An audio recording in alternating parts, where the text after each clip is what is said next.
Phantasm. This is Tobias from Cut Up. You're listening to FANTASM Podcast. What's up, motherfuckers? This is Brian from Vital Remains. You're listening to FANTASM Podcast. Hail Satan. This is Dr. Ross Stewart from Exhumed and Impaled. You're listening to the FANTASM Podcast. Phantasm.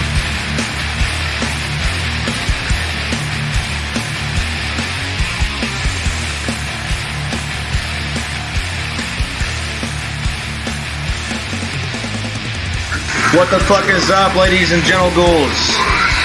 And welcome to the Phantasm Podcast. I am Corey Gore Christ. With me, as always, Dr. Vincent motherfucking West. Auf Wiedersehen. And we have a special one for you today, folks.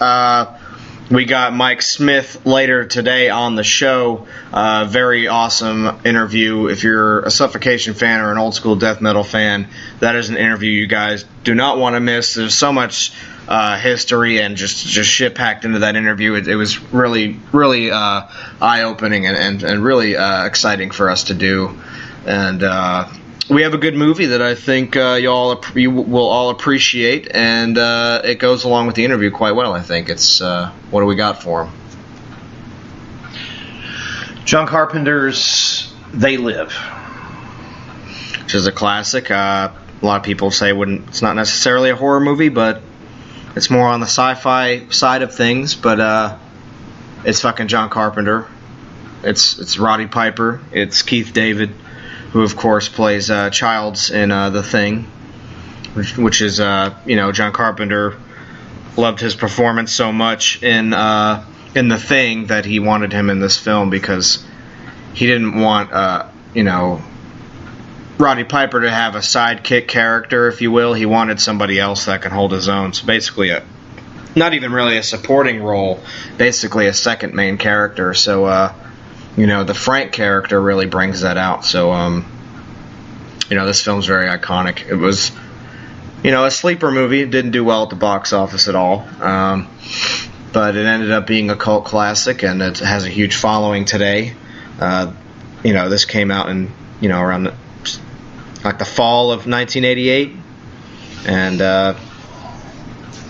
it's shot in downtown LA? Well, the shooting locations on this movie, and I'm double checking that right now. Yeah. They did some. Pretty sure city stuff. Pretty sure some of this was shot in Atlanta. Was it? The city thing, like right now, I think is downtown LA. But I don't know. No, some of this was Atlanta, so. And Alan Hallworth, of course, did the music with John. Yeah, when they're partnered up, that's where it's at.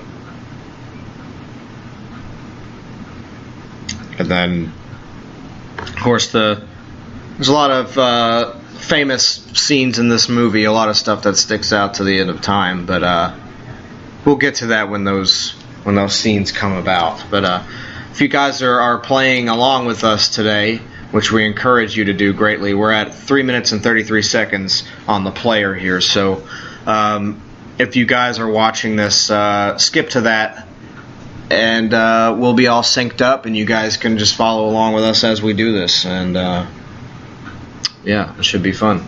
All right, now we got Piper in all his glory. You're right, this was all LA. It was downtown LA? Okay. Although I would actually question this. Wikipedia isn't always right. It's not. No. Not when assholes can get in there and edit stuff out and in and whatever.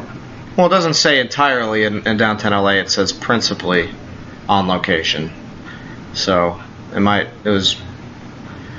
But I mean, they filmed this in 8 weeks. So I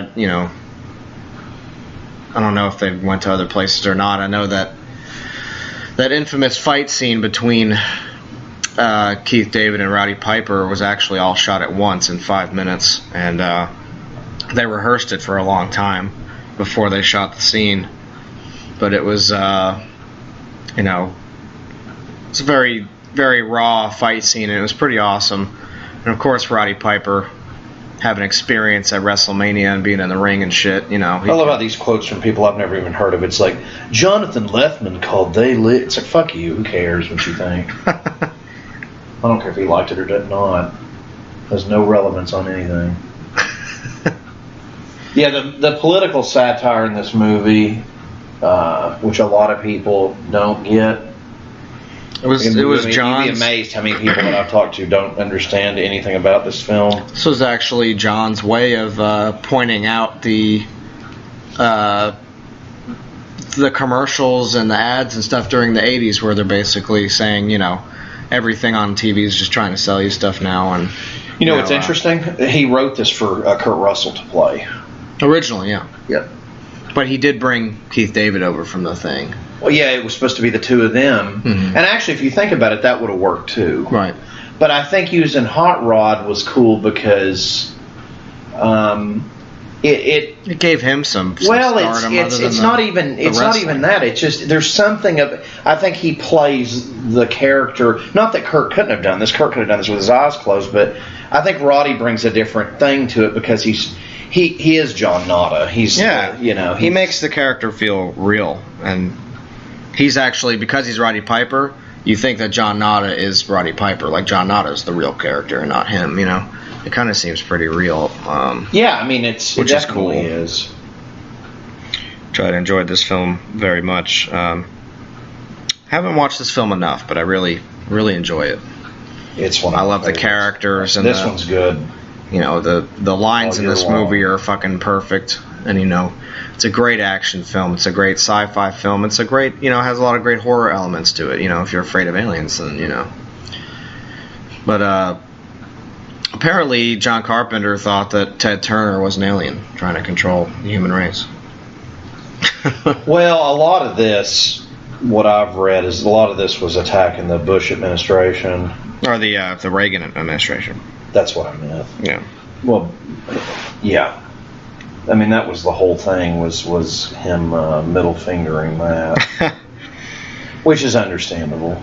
That and, you know, in the 80s, with the Ted Turner thing, he was colorizing all these black and white films, and that kind of implemented the sunglasses thing in this film, where it's like if you put on the sunglasses, you can see everything for what it really is, you know.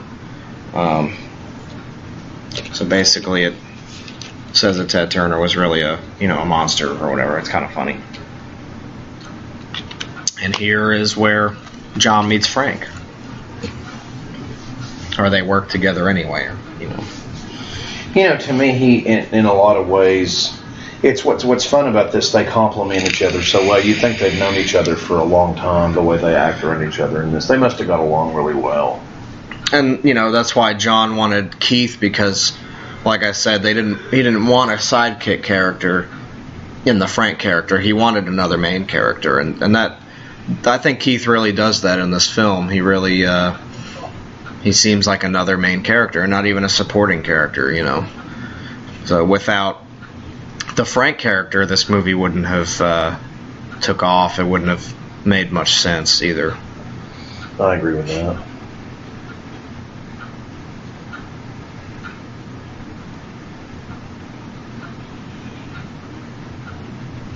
And of course, you see all the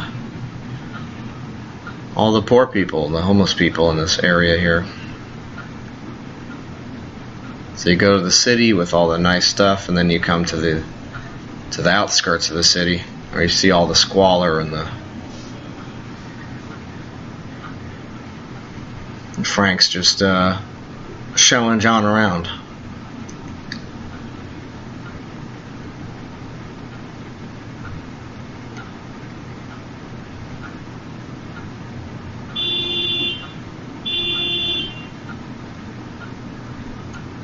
Dipshit. Somebody honking their fucking horn while we're trying to do this. Anyway, but you know, one of my favorite things, and this again, reoccurring character in all of John's films, is one of the people at this homeless facility. Guy that was in The Fog and all that stuff. Yeah, I can never remember his name, but he's in so much stuff. He's the janitor in Village of the Damned. He's in Somebody I would have liked to have met. I mean, it'd have been fun to talk to, because apparently he's friends with John, so...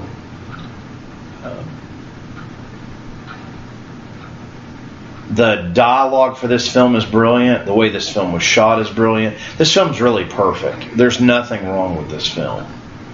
If anybody ever wanted to ask, did he do George film? Flower, that's who it is. If he ever did, if he ever did a perfect film, this is probably it. Yeah, and it was based off of some other sci-fi shit in the 60s, an Invasion of the Body Snatchers like premise or whatever, but it's written as his own thing. It's pretty cool. I think this film is just really unique, and it's its own kind of genre almost. Well, Frank's character in this, the reason, because he had nothing to do with this, I just want to tell everybody out there this. I picked this movie to go along with our Mike Smith interview because Frank reminds me of Mike. And I think he would take that as a huge compliment when he watches. I can agree with that. I mean, I think Frank it's LA is a fucking badass. In it's only it's LA and not New York, but he's the Frank of New York. I mean, it just made sense. To some degree, I had thought, and I wanted to tell everybody this. This movie came down to two films. It was either I was going to do this or Escape from New York. I thought about Escape from New York too, but I figured this was a better choice. Well, it's more politically driven. And I won't get into too much of this to spoil the interview, but after some of the things he was saying, I thought, this just makes sense. It's more politically driven. And he reminds me of Frank, Yeah. I mean, Mike does not remind me of the Duke of New York in that movie. so I had to go with this because I thought this was more of a tribute to him. Sure. He had nothing to do with picking this. We picked this, but I just felt like this. There he is. There's George. Yeah. But I just think this was just, I don't know, this is my way of thanking him for doing this, because to me this is rightfully so. And I think, this movie is like all attitude also. Like the characters are just fucking in your face. They're mad. Don't give a fuck. Yeah. They're oppressed. They're trying to, they're trying to lash out. So, laughing at George there. So that also is a sacrament to Mike, because this movie is just, the attitude of it is perfect. I think it's death metal. What do you think? Yeah, I mean, there's no doubt about it. There's a build to this film and there's a climax to this film, right. and it's all or nothing. There's no once you're in, and it all starts with all this. I want to talk about someone else that is also in this film. That's a reoccurring character, and I'm going to get to that right now because I just lost my place. The actor I'm about to discuss, he's been in 48 Hours. He's acted in tons of films. He's worked with John. I remember him mainly for this film. But the film that I would like to mention also, because it came out earlier this year, is Village of the Damned. He also has a huge part in. And, of course, the person that I'm referring to is Peter Jason. Right. Peter Jason has been in a lot of movies that I like. He's a really good actor. I'm about to pull up his filmography here. That's him right there. Okay, yeah. He's the one running the church and the mission here. Let's see what all Peter's done. He did 48 Hours, which I love. He did Streets of Fire, which I love. He's in the original Karate Kid. I didn't even know that. Dreamscape, it's another good movie. Brewster's Millions with Richard Pryor. He's also in Prince of Darkness, kids. So he's worked with John. He's in Alien Nation, which is a great movie. God, he's done a lot of good shit. He's in a Seagal movie called Marked for Death, which I love. He's also in John Carpenter's In the Mouth of Madness and Escape from L.A. He's worked with John a bunch. He's in Ghosts of Mars. Huh. Peter Jason is another guy. This guy's a standby for John. He still acts up to this day, which is really cool. But either way, he's the guy running the church, and Hot Rod right now, of course, he's checking out what Peter Jason's doing, and he's like, what the fuck is that motherfucker up to going in and out of a church at 3 or 4 in the morning? I'm up because I can't sleep. But we're at 14 minutes 43 seconds, so if you guys are playing along at home or hopefully not at work, but if you're a cool guy and you're at work doing this, then sync up with us and follow along. If you've never seen this film, I'm actually going to do something to basically cut Corey and I out here a second. I highly recommend just watching this film sometime. If you've never seen it, this movie, if there's any conspiracy theorist in your bloodstream, then you should watch this without us sometime. Yeah. We want you to watch it with us, and I would never tell you to do this with any other fucking thing we've watched, but definitely watch this one by yourself. Oh yeah, and listen to everything that's going on. It's actually, it blew me away even as a kid, because as I got older, I didn't, when I was younger, when I saw this at the theater, I didn't realize all the political satire in it. Oh yeah. And there's Peter Jason, seeing if his transmission's coming through. He's going to run off here panicking in a second. And of course, most of the people are actually, once all this comes out, when the aliens come and raid the camp later in the film, of course, most people don't sell out. Of course, George does, because he's a shit in this. But Peter's running back to the church again. Of course, Hot Rod is checking it out. And you got to love Hot Rod in this film, too, because it's like, we're talking primo Hot Rod. This is like, I'll throw you through a goddamn wall Hot Rod. Like, he's like, right. The glory days of wrestling, if you will. I mean, in this still WWF, in this film, he's like a nameless drifter guy. So what I mean is just his physique, because he's like ring ready for this motherfucking movie. But he comes into this city and it's not his, and he's basically policing the city. He's like, what the fuck is going on here? Something's not right. And he's just curious, and he's checking everything he can out. He doesn't care.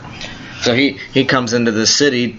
Well, this is where he finds the sunglasses. Right. So, but what I was talking about, though, specifically, nothing to do with the film. I'm just saying, if you're watching this and you don't know anything about Roddy Piper, he is ring ready here. He would fuck you up. This is like in his prime. This is right after WrestleMania 3. He's in his prime. Mm-hmm. He's ready to go. So John picked, I think, and I want to salute John for this. John picked him at the perfect time. Oh yeah, because he's fucking huge. I mean, as much as I love Kurt Russell, he'd throw Kurt Russell through a fucking wall at this point. This is like ring ready Hot Rod. Like, I can throw fucking Hulk Hogan, which is something, or Macho Man. He could do anything right there. Toe to toe with Mr. T. Yeah, this is primo. Madison Square Garden. So, kind of goes back to the New York thing for Mike. Definitely. I mean, there's so much going on in this film too, and again. Just watch. If you've never seen this, this is something you want to sit down and watch. It's just, look, guys, that's what I'm saying. Don't, because Corey's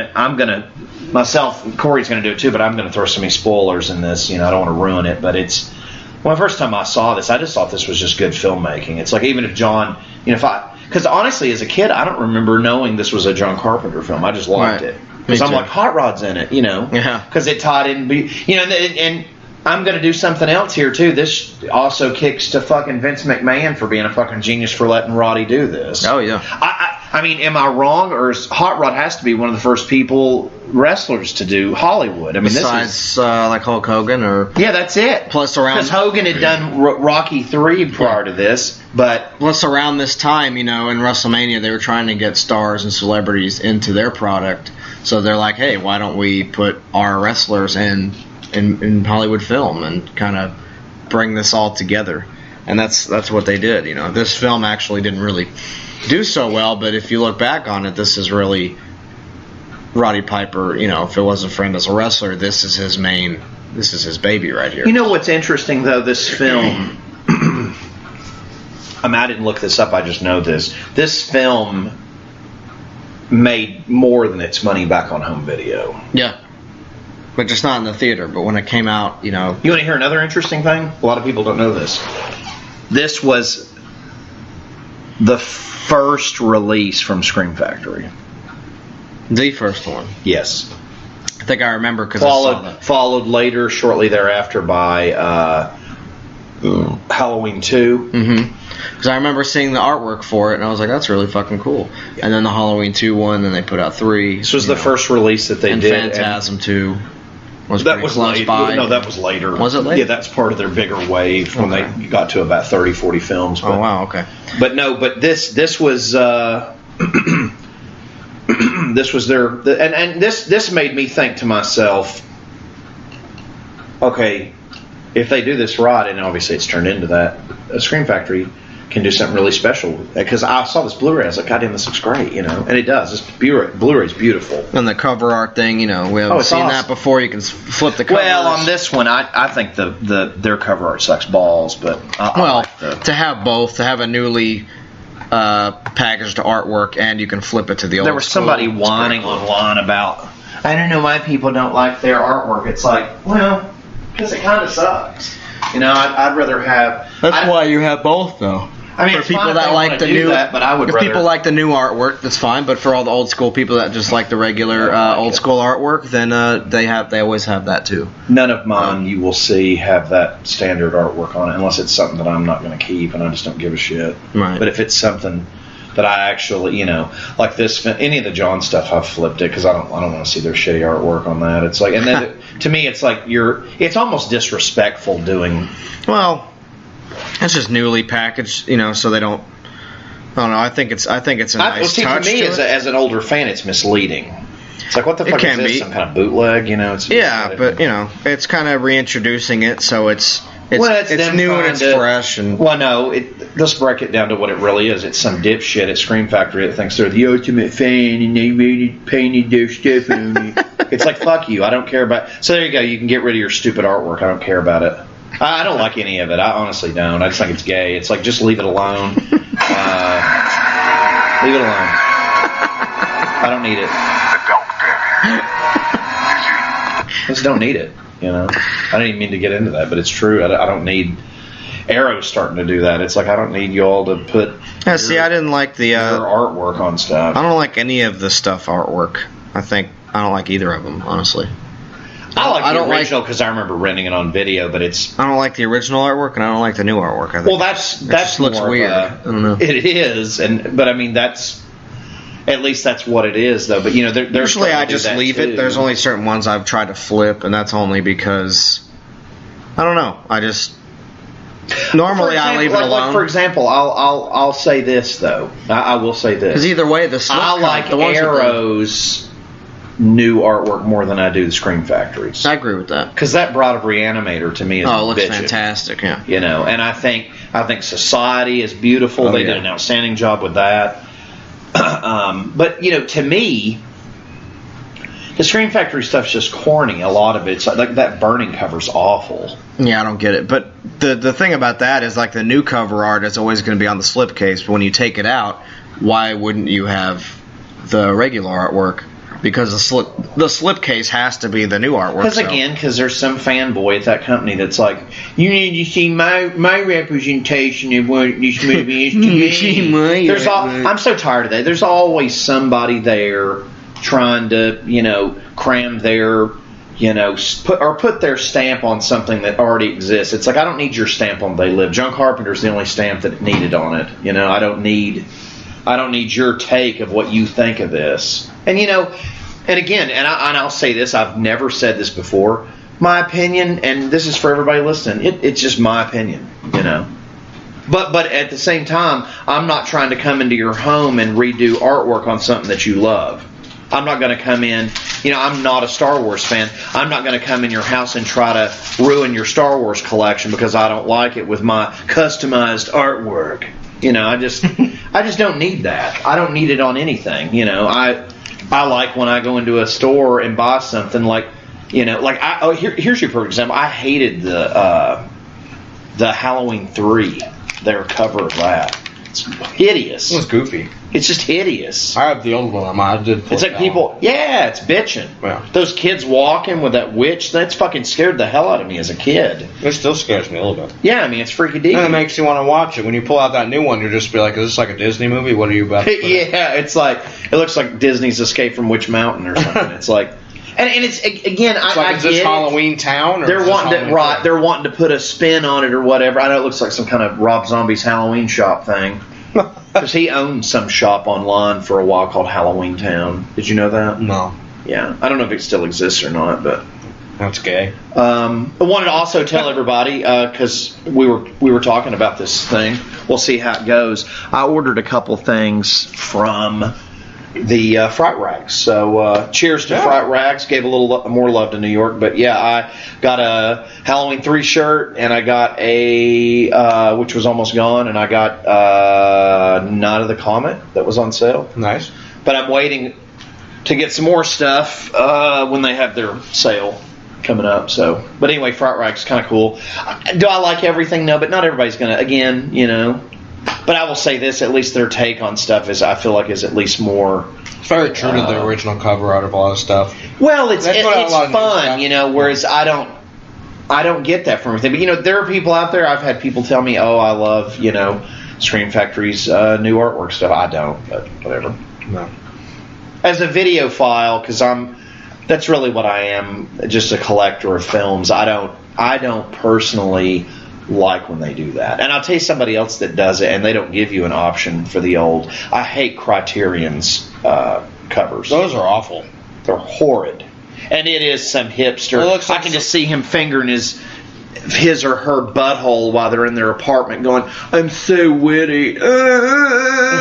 There's somebody that looks like they made it on a laptop.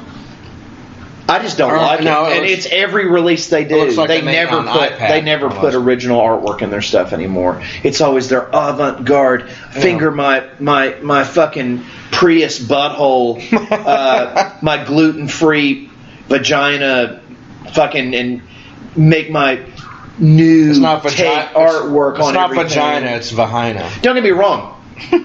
I love their when they put something out, the print's always beautiful. They always, I mean, I've never seen an ugly looking Criterion Blu-ray, no. but I don't like their hipster artwork, you know. And people, if anybody out there's a videophile, you meet people that are like this that only buy stuff from that company. They already think they're avant-garde anyway. They're like, you know. That's why they put it all the David Cronenberg stuff. I have Lady Mononoke. I have the 7 Deaths We're of Ninja. We're not putting out John Carpenter or George Romero stuff. We're going to put out David Cronenberg.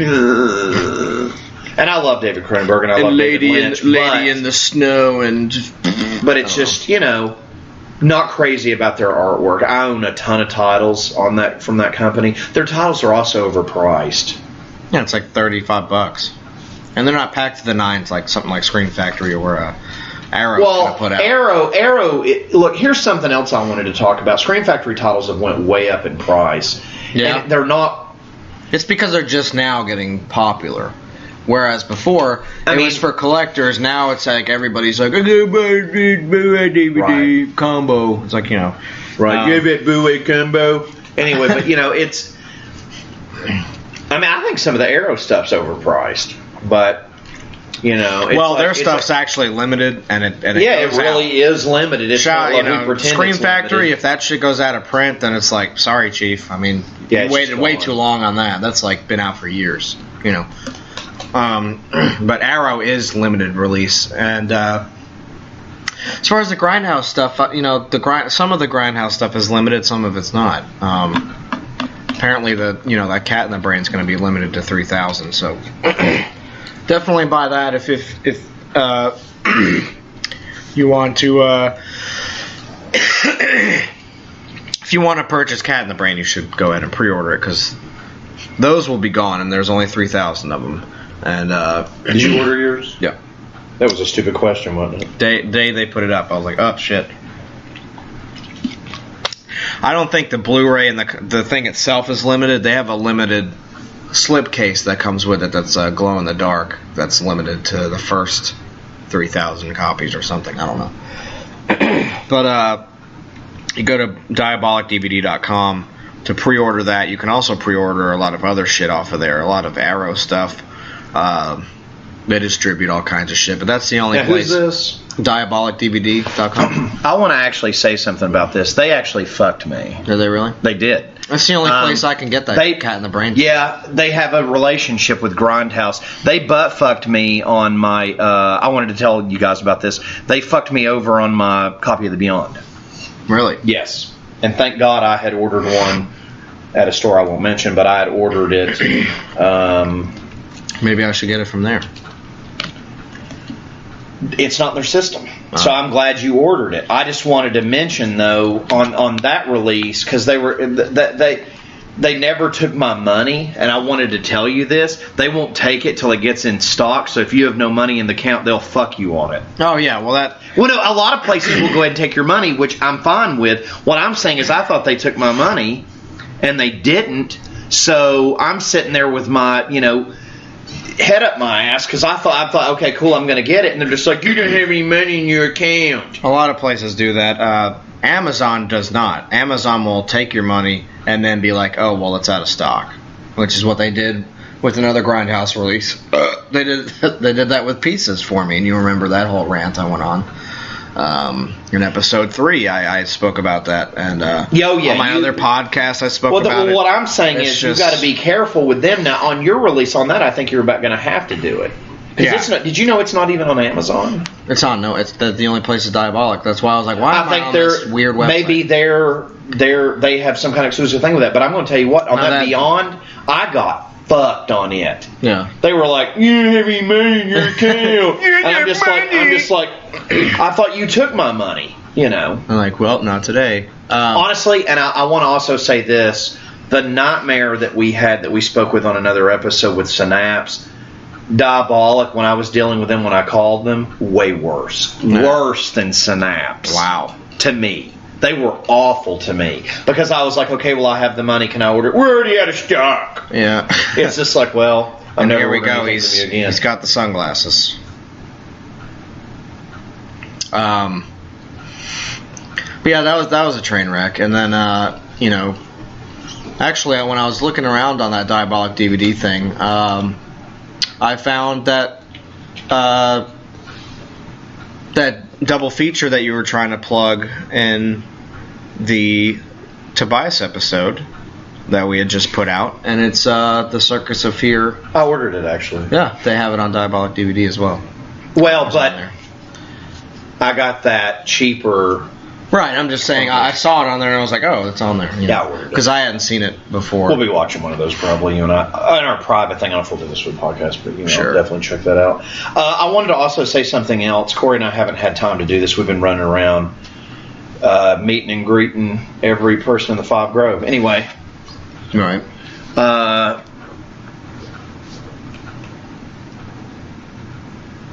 30 minutes. Oh, okay. But what I was going to say was we haven't had the chance, and we're going to do this. Hopefully we'll do this. We may actually be doing it very soon, because it seems some of the other interview stuff that I've tried to set up is went in the toilet bowl. But unfortunately, we're wanting to do a Hammer film for Peter Cushing's birthday. I figured we could, and Chris Lee's was recently too, so I thought we could pick one with both of them in it. I could dig something out. Sure. I thought maybe that would be fun to do if you want. That would be fun. Because I felt like I didn't want people to think we'd forgot about it, because we haven't. I'm a huge Hammer horror film fan. And if you're a Star Wars fan and you don't know anything about Hammer horror, George Lucas was obsessed with it, and to some degree, I think, played a huge role in Peter Cushing being in the original film. Yeah, and Christopher Lee being in the later films. Sure, definitely. And I think that was him majorly hat-tipping to his childhood, which is cool, but I don't think anybody gets that, because they're just like, that's little Luke's daddy! Well, anyway, he didn't hat-tip my childhood, he took my hat off and shit in it. But anyway, that's for another podcast. Oh, the prequel things? Yeah. I'm not talking about that. I'm talking about just the fact that he put those guys in his film. No, that's great. He hat tipped to his childhood, but I'm saying he took my childhood hat and took a giant. J.J. Abrams runny shit in it. He took a shit in mine, so I understand. Well, J.J. wasn't hat tipping. He was. No, he's just a clit. He was wallet tipping. He's just a clit. So. he's a male clit. But it's fine. I'm not too worried about it. It's one of those things where it's like, people want to. I love this part in the film where he's trying on the glasses. This is the sunglasses discovery. He's seeing the black and white of everything, and we're at 34 minutes and 32 seconds on here, guys. So, he's at the newsstand, and this is the first time he sees that somebody's an alien here, and he's just a fucking guy trying to buy a magazine, and he's just an alien. But my favorite thing that he sees is when he looks up at the Come to the Caribbean, and it's like, a broad in a bathing suit or whatever, and then he puts it on, and it was like marry and reproduce. Yes. Cause well, look, you got all this stuff there. It's like thought. It's brilliant. Whenever I see a Sandals Resort, ad on TV, I'm always just like, come here with your prostitute and fuck. Come here with your sugar mama and get laid, So I think it's funny because I actually, when I see some of these ads on TV, I actually think like this movie, and I'm just like, when I see it at Sandals Resort thing, it's just like, have your next 2 kids here. Right. You were conceived at Sandals Resort, kid, So I think this movie's... I love the money. This is your God. Right, this is your God. This movie's really neat because, I actually see the black and white when I'm reading stuff and watching stuff. It's John middle fingering a lot of stuff. Yeah. Ted Turner and Reagan, but, among other things. The Ted Turner thing you keep bringing up, I never knew about. I didn't either, but it was on there. Well, again, and I want to be real specific on this. I don't trust everything I read on Wikipedia. Well, it was a quote from John. Oh. Yeah. Or he had written. Well, but you know what, though? I saw some quote on something from him, and he was like, I never fucking said that. No, I'm not talking about that, what you're saying, but there was something online where somebody was saying, no, man, he really liked Rob Zombie's remake of Halloween. No, he doesn't. I've watched fucking interviews. We'll go to YouTube and look that up. Well, that's somebody coming up to you. Him shit canning it. That's somebody talking out of their ass. Yeah, that's somebody coming up to you and just saying stuff they don't know anything about. I know tons of people like that. But, this is... I can walk outside right now where we're recording at, and I can just reach out and touch somebody that's full of shit. It's not hard to do, unfortunately. But this is great. We're in the supermarket. And this, of course, where the shit hits the fan. You can see that, only like 2 people in the store are actually normal, and the other ones are just aliens. Which basically says that, they're just consumers, and all they're doing is buying stuff, and, I love this. It just looks like me walking around somewhere. Yeah. We don't need the sunglasses. It's already there, Yeah. We have the contacts in, but... It's just pissing Roddy off. You can tell he's not even concerned or scared. He's just fucking pissed. And it's great. This movie's not a gore film. It's not a death... it's not a horror movie per se, but the attitude is what makes this film death metal. It's just... And the political aspect of it is very death metal. It's oppression, and Roddy Piper just fucking snaps, and it's great, so really the attitude of what death metal is, not so much the contents of it. That's what this film, I think, represents. It's very apparent, because what a lot of people don't... Excuse me. What a lot of people don't realize is, I think death metal has lost its attitude over the years. And I think, and we discussed that with Mike. Yeah. I think it's lost its attitude, and a lot of people are either just trying to get a paycheck now, or it's just about being, sounding tough, not actually being tough. Because part of writing death metal, folks, is not about trying to write the heaviest thing there is. It's about getting your frustrations out on the instrument itself, and just writing something positive out of your anger, And it sounds cheesy, but that's exactly what it is. And if you listen to original death metal and the old school stuff, you can tell how, by the intensity, how awesome it is, and how real it is. And nowadays you can tell as soon as you press play on a newer band if it's a piece of shit or not, if it's fake. It's pretty easy to spot. If it's not real attitude, it's just if they're just trying too hard, or they're just trying to sound tough. You mean like all deathcore? Yeah, but there's a difference between authenticity and the actual extremity of everything. So,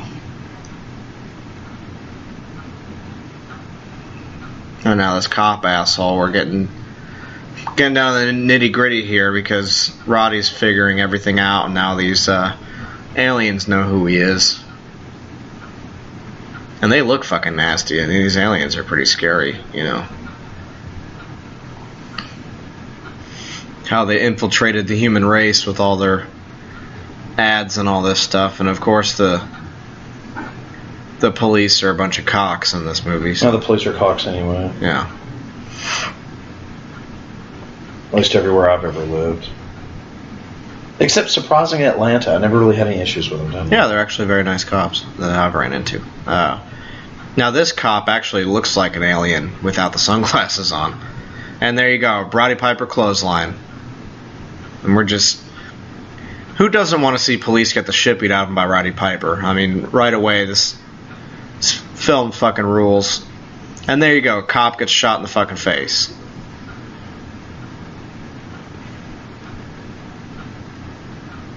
And then, you know, Roddy Piper figures out that he can use his gun and kill these fucking aliens, so that's exactly what he's gonna do in just a little bit. When he takes this fucking shotgun, and this is where he says the infamous line that will that stood out in film history and has been borrowed by a lot of other things. Here we go. This is the pinnacle of this film, guys, and this is just so fucking awesome. I think you know where we're going with this. Unless you've never seen it. Unless you've never seen it. So that's where this line comes from. If you've heard it before but don't know where it came from, this is it. I have come here to chew bubblegum and kick ass. And I'm all out of bubblegum. And then just back to the chaos. The cop tries to shoot him and he missed. He shoots the fucking clerk and he's just blowing fucking brains in this scene. It's awesome.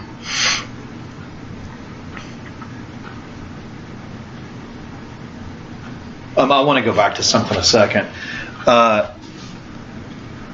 We've had the pleasure of interviewing some really cool people. I really had a lot of fun interviewing Michael last night. I'm excited for you guys to listen to it. Yeah, it was amazing, man. A lot of insight from the. If you're a Suffocation fan, this is where it's at. It was. I honestly think this is an interview that nobody's had before with. Oh no, we definitely with Mike or anybody in Suffocation. You know, we got a lot of. Got a lot of insight on the band's history and how everything went down later on, and just the whole evolution of the band and where it is now. We got from him, and you know his side. He gave me a different stance on the band. Yeah. So it was very cool, and you know we'll get to that here in a little bit, but I think you guys will. Really enjoy it, and I think it's awesome. Something awesome. that nobody's gotten so far. So I haven't listened to it since we did it, but I'm really happy with it. I am too. And I think this movie reflects that a lot.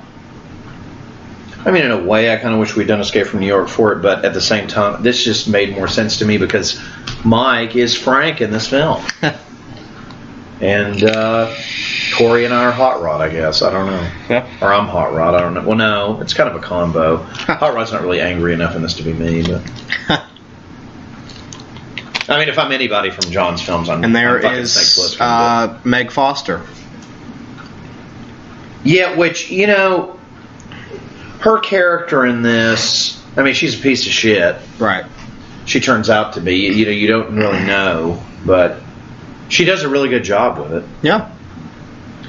And she worked with John more than once. What was the other film she did with him? I don't remember.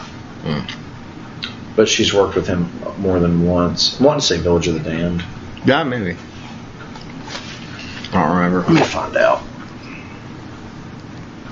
I could actually be wrong, but I'm pretty sure she's worked with him more than once. Because there's an interview with her on something that I watched recently, and they were talking about it, and I was just like, oh, that's weird. I know she was in the Masters of the Universe film, which I loved. Yeah, she was Evil Lynn. Yeah, Evil Lynn. Which is great. That's a great film. Are they gonna put The Rock as He-Man in that film, the remake? Do what now? So I know they're supposed to be doing a new He-Man. Are they going to have The Rock ruin that too? I think so. Because apparently it's like, if it's not J.J. Abrams or Michael Bay ruining your childhood, they're going to make sure The Rock ruins it too. He's in way too much shit. He's signed on for like 40 films in the next year. No, she didn't work with him again. I thought she did. Okay. That's what it was. She was supposed to have been in... She was supposed to have been in a movie with John. Or done a film with John, but it never happened. I wish it had. I think she's a great actress. If you guys are... Now that guy looks like Captain Lou Albano, but I don't think it is. That guy in this Hawaiian shirt right here.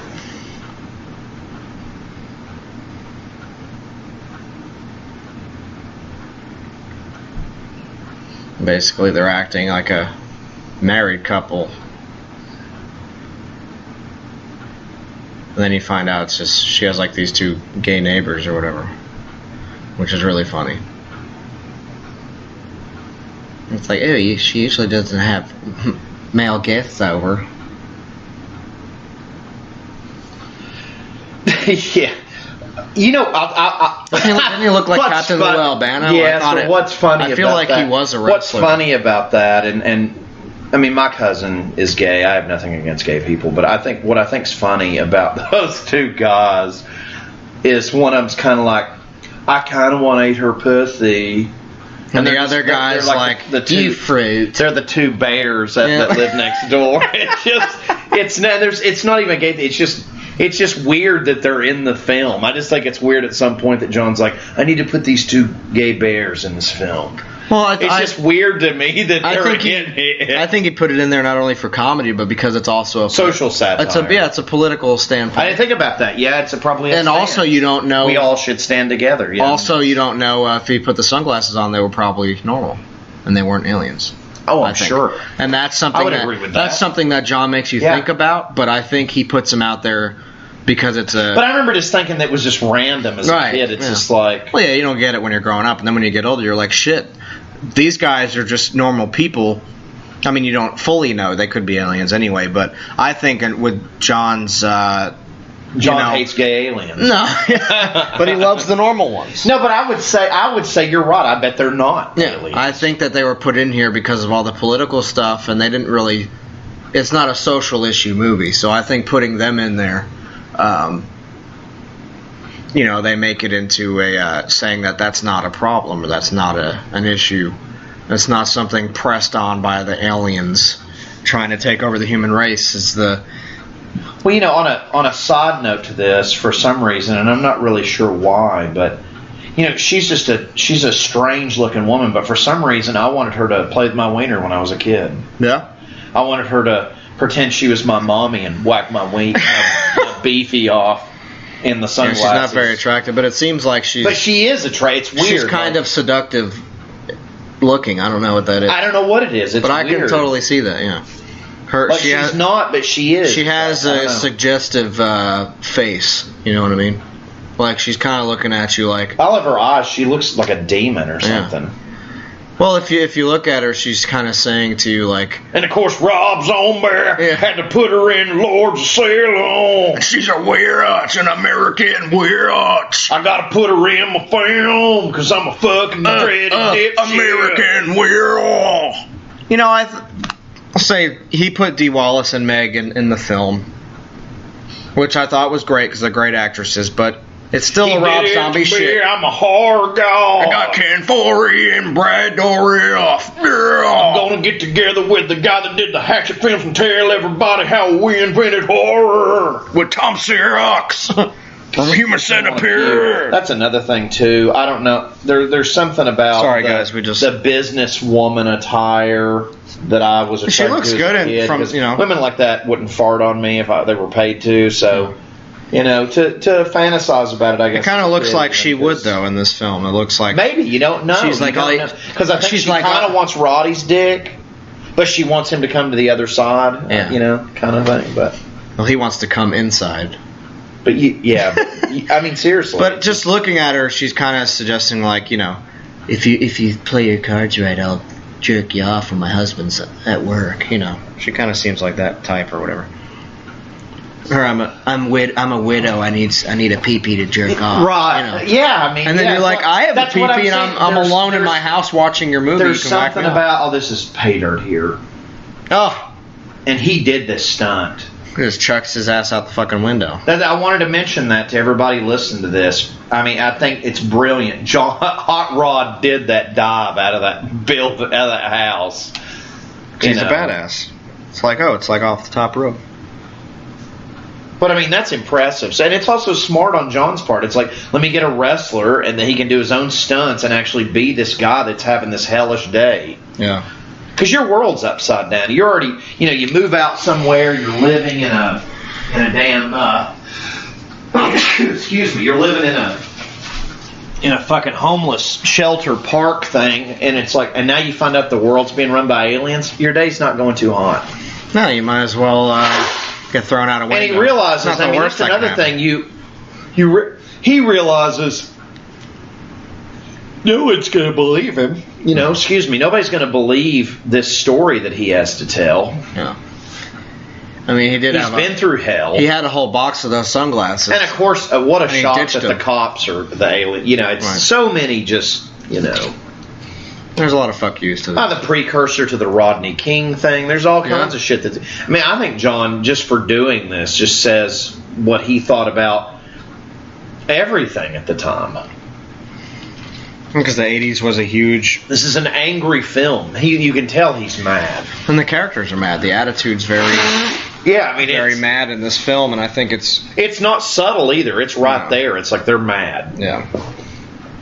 Peter Jason's character, the guy that, to go back to him, that runs the church, he's mad. Yeah. And of course, Hot Rod's trying to get back to the church now to basically be like, look, I get it. Yeah. I get it, guys. I stole some. I'm sorry, but I get it. To go to what I was talking about with the Rodney King thing is here in a minute you'll see the black priest getting beat up by the cops. Yeah. And he's blind. It's just awful, But and he just has to use his faith to believe stuff. He can't even see or use the sunglasses. These fucking cops are whipping up on him here soon. But yeah, I mean, at this, he's lost his job now. Yeah. But you got to feel for him. He's just like, I'm sure at this point he's not slept much. He's probably just running on adrenaline. Yeah. Kind of like we are for this podcast today. But you know what I mean? It's just one of those things. It's like, I think, and this, I don't know why, and it's not an insult, but for some reason, Frank, to me, and this is why I picked it, it just reminds me of Mike. I feel like he's, I'm here. I'm providing, but don't fuck with me. Yep. This is great.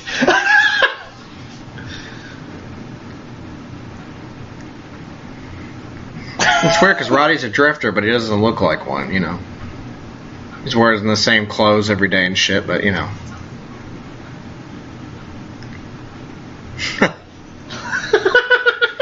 And Frank wants nothing to do with Nada here. He's just trying to do his job, and yeah. Now they got him on television. They're showing his little headshot here, which is pretty funny. So now all the aliens, they know who he is by now anyway. After that bank scene, and of course here we get into. I believe this is where the fight scene happens between him and Frank. This is where they tussle here. And of course now he's trying to look for the sunglasses stash that he threw away. And, which, at the time he just grabbed a pair of sunglasses. He had no idea that he could see what he was seeing, see the black and white. So, he's trying to look for that box of sunglasses because now he realizes he fucked up. Welcome to Piper's Pit, ladies and gentlemen. I am Mean Gene Okerlund.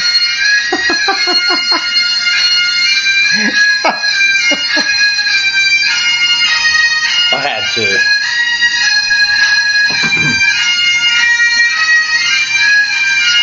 Anyway, and he finds we love you, Hot Rod. It's fucking awesome. Yeah, you were a fucking badass, and love you in the ring, and this film, I love you for this film. Fucking awesome. And of course, he finds the sunglass box, but I think he only finds one working pair here. You got to meet Hot Rod. I did. He was not there the day that we went. For some reason, I used to have to go to conventions. I learned the hard way. Right. You don't go to fucking conventions on a goddamn Sunday. You have to go on a Saturday. Saturday is the day where they'll all be. Some people only come on Saturdays, so you have to do it.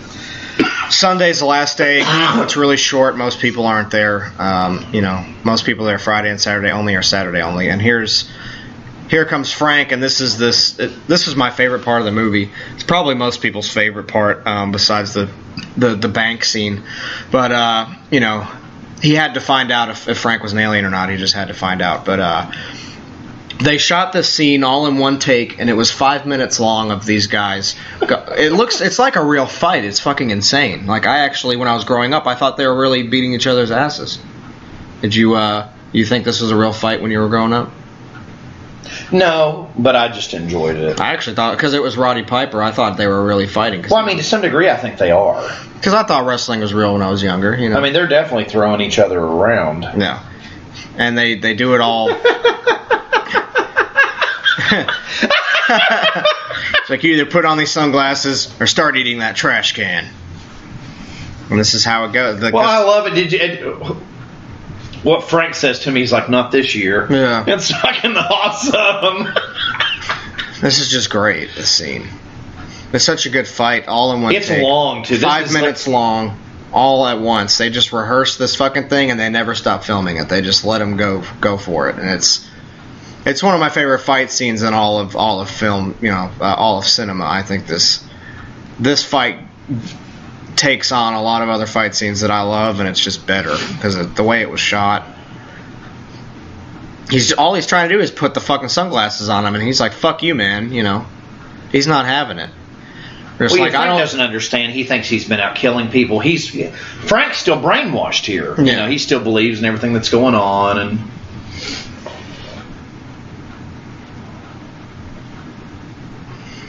But, Roddy's not going to let up. He's going to be like, put on the fucking glasses. And he's just getting pummeled. This is just such a great scene. This scene is death metal. It's like, welcome to Piper's Pit. Here it is. That's why I thought it would be. Yeah. Now, when I met Roddy, one of the nicest people I've ever met, when you just, see him, it wasn't so much like I was awestruck. It's just he had like a presence to him where he seemed like I wasn't scared or nervous to talk to him. I felt like I've known him for years. It was very strange.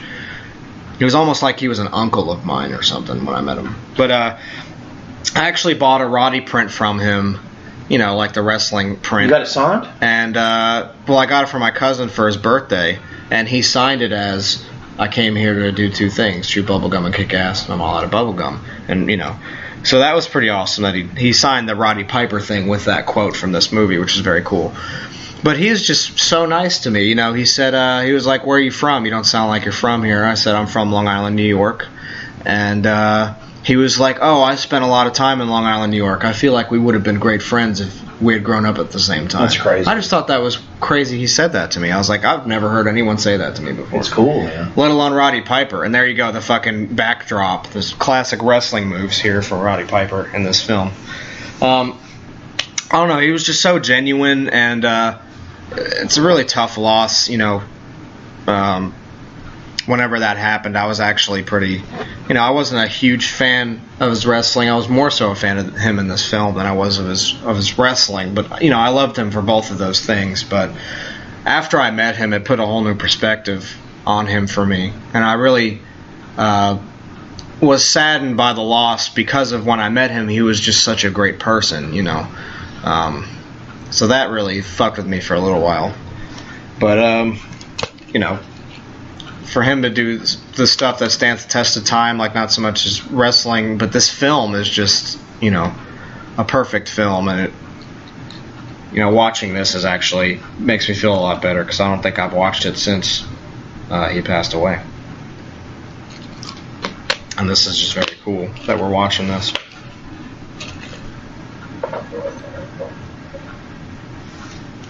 Now, you know, it'd be funny if it was, I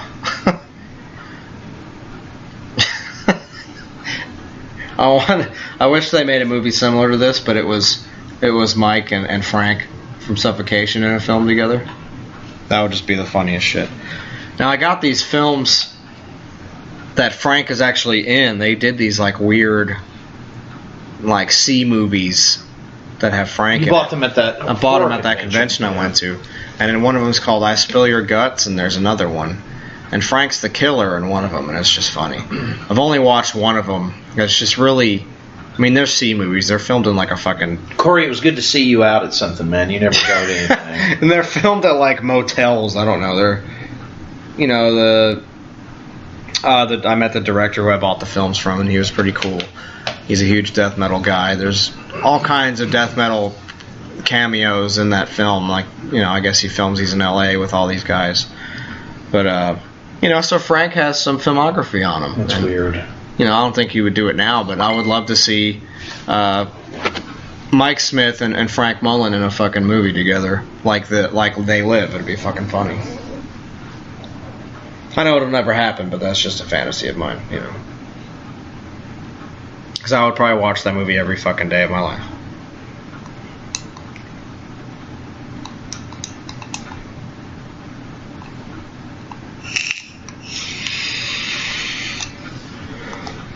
And now finally he put the damn sunglasses on Frank, and now Frank's seeing these aliens stand there.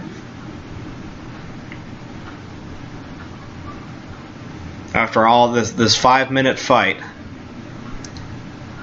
he's like freaking out because he's seeing all this, you know, all the little drones roaming around, and then the billboards for what they really are, and the alien people.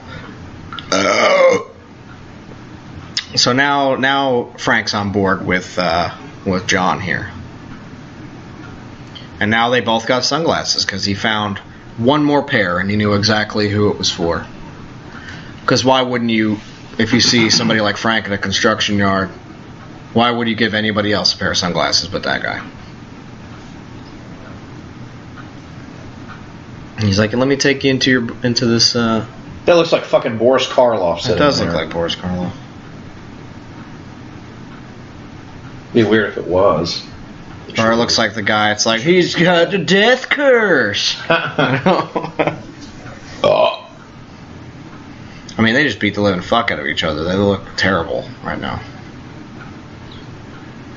They're both just like limping to their room. It's just funny. Well, Frank didn't want to listen to, you know, he tried to get it done easy, but they had to. You gotta do it the hard way. Yep. I think that's just how Frank lives, you know. And you know that's how John lives, because he's a fucking drifter, so. This is obviously not the first fight he's ever been in. Oh, yeah, definitely hot rod. Maybe the first fight that came out of putting on a pair of sunglasses, but could tell by how well he handled himself in the fight and all the wrestling moves that he's it's not his first rodeo. But I mean, he got his ass kicked, and they both just look like fucking prunes right now.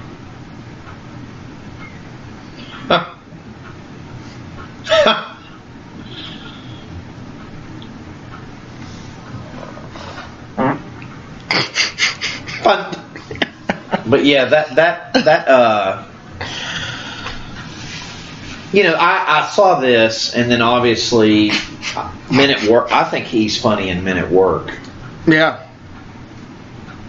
I keep trying to find that movie, and I just can't.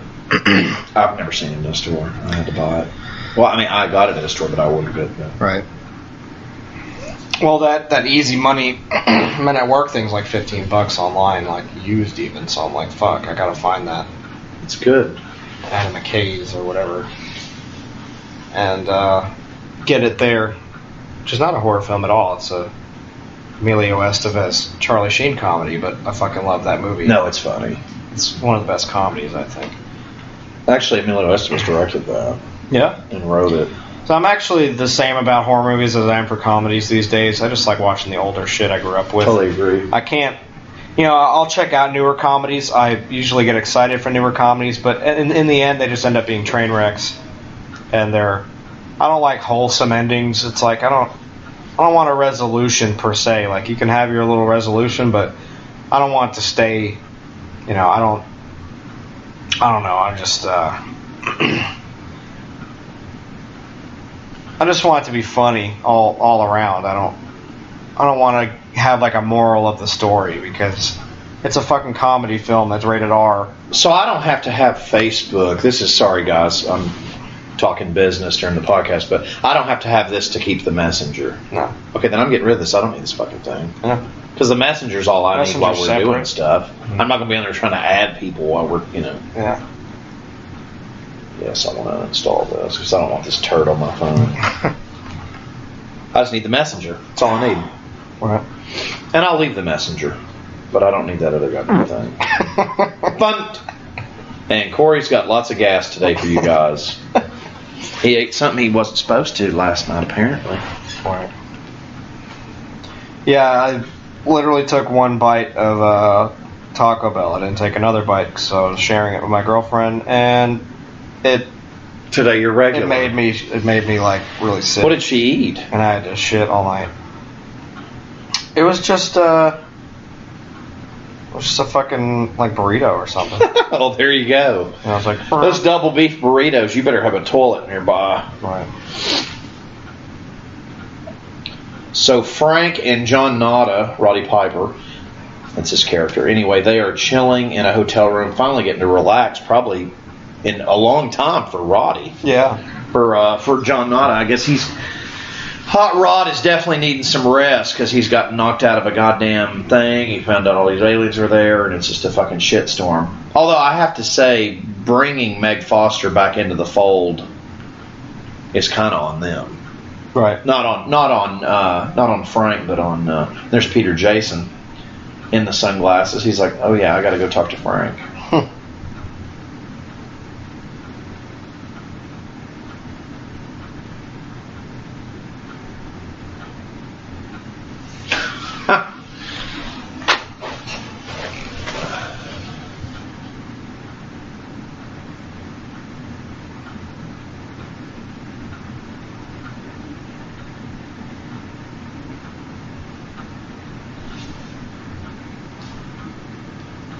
World needs a wake-up call. We're going to give it to him. We're going to phone it in. Now to throw some metal releases at you guys. The new Dark Funeral is out. Not according to the CD's not. It's only on iTunes. No, it's out now. When I looked that up the other day, it was basically saying that it wasn't out. If I haven't told you guys on the podcast before, I still physically buy CDs. So that's the June 24th is when it comes out. Oh, well, I guess there's still the pre-orders of it. See? Huh. Yeah, it's not out physically. Plus, it's out in But if you've got iTunes, you can get it now. Yeah, you go to iTunes, you can buy it. Yes, digitally, not physically. We want you to steal it digitally, but we're going to make Scott wait because he physically buys a copy of it. Because I'm a horrible person. But CM Distro has stuff up now. It's actually got a really badass T-shirt with it. If you get the LP, it's a limited red 12-inch dong. It's about $33, but the T-shirt's pretty bitchin'. It's the album cover, but the logo's stretched out where it's actually pretty cool. See I think it's pretty badass. No, it is cool.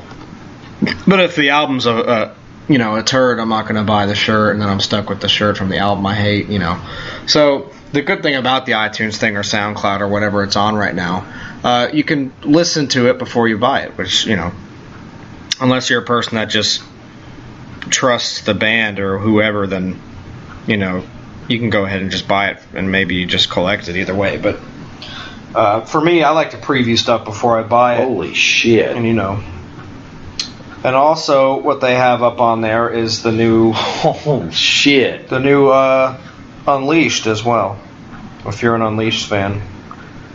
that new record, Where No Life Dwells, is up on there. And that is actually out. That came out today, actually. Well, I know what I want for my birthday. What's that? And I hope you will get this for me. Of course, this Where No Life Dwells is actually a packaged reissue. It was from their 1991 album, and it's the 25th anniversary, so. Oh, man. It's the first 6 albums digitally remastered. God, that's a good price for it, too. For all you classic metal fans here, and this isn't really death metal, but it's fucking metal as the definition, is they got it what's called the Decade of Dio box set from 83 to 93. It's a 6 CD set, and it's only $35. It comes out July 22nd, and that is, the first fucking 6 records. That's all the shit right there. So that's going to be awesome. It's got Holy Diver, The Last in Line, Sacred Heart, Dream Evil, Lock Up the Wolves, and Strange Highways, which is fucking awesome. So it's got new artwork on it. And Ronnie's labels, he's putting it out. The new artwork is actually by Mark Sasso, who did Dio's album cover. Yeah. So this isn't somebody from Scream Factory making his own take on the classic. This is actually the fucking guy that did the artwork for the Dio records, doing the newly distributed artwork for the box itself. So that's pretty fucking awesome. I'm buying the shit out of that. Well, I'm buying it for you. Don't fucking buy it. I know you'll probably buy it anyway. I gotta have 2 copies, Corey. I'm not opening mine. Thanks for buying me another one. I think you need to buy it for yourself. How about yourself. you buy me it for my birthday? Well, no, it comes out after my birthday. Fuck. I was going to say I can buy yours and you can buy mine. We can do it that way. Actually, I'm going to have you get me something different because that's something easy to get. I like having more unique gifts. Yeah, it's only, it's really cheap for what it is. I think it's perfect. I mean, we should just get it, but I don't think we should get it as a gift. Right. I'll probably end up buying it. And then we both. And then next week, guys, we got fucking Clean Your Clock, the last Motorhead performance, which was in Germany, and that's a new live DVD that's coming out and CD, which is awesome. We've never done this, and I'm just going to throw this out right now. I almost kind of want to do an episode where we watch that Blu-ray. I think it'd be great. We should.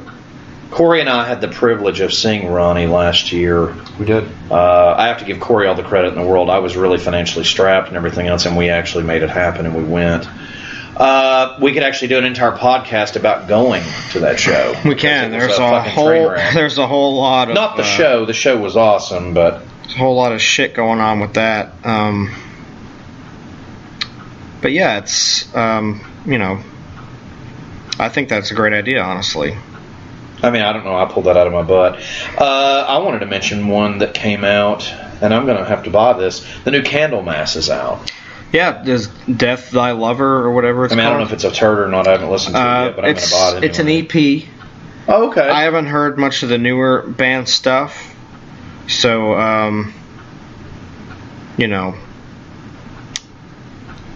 I saw them 2 years ago when I went to Maryland, and they were awesome. So I'm guessing that's the lineup that they're doing it with now.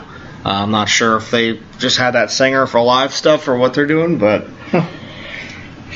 Wolf Hoffman from Accept has an album coming out. It's pretty awesome. Yeah. I don't know if it'd be any good or not. Again, it's not death metal guys, but now I tell like them about shit. Abominator that you have. Yeah. Actually, I'm going to pull that up. Actually.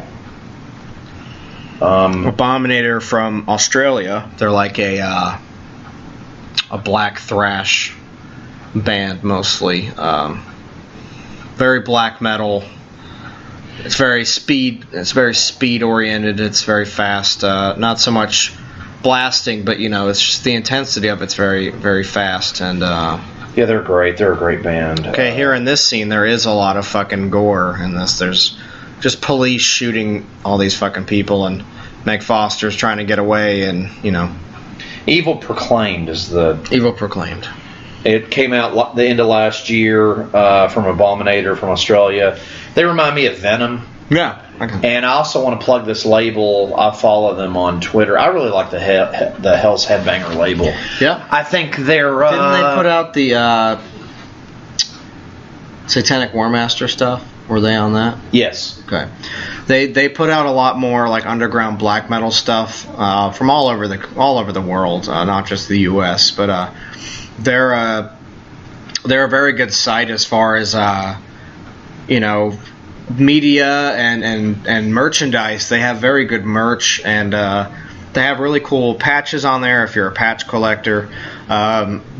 They do these shows every year where they do a Hell's Headbangers Fest, and they actually have a lot of really awesome bands. Where do they have that at? I'm not sure. Probably Europe. I think they do in the U.S. actually. They have really? a Hell's Headbangers showcase in the U.S. I think they did last year.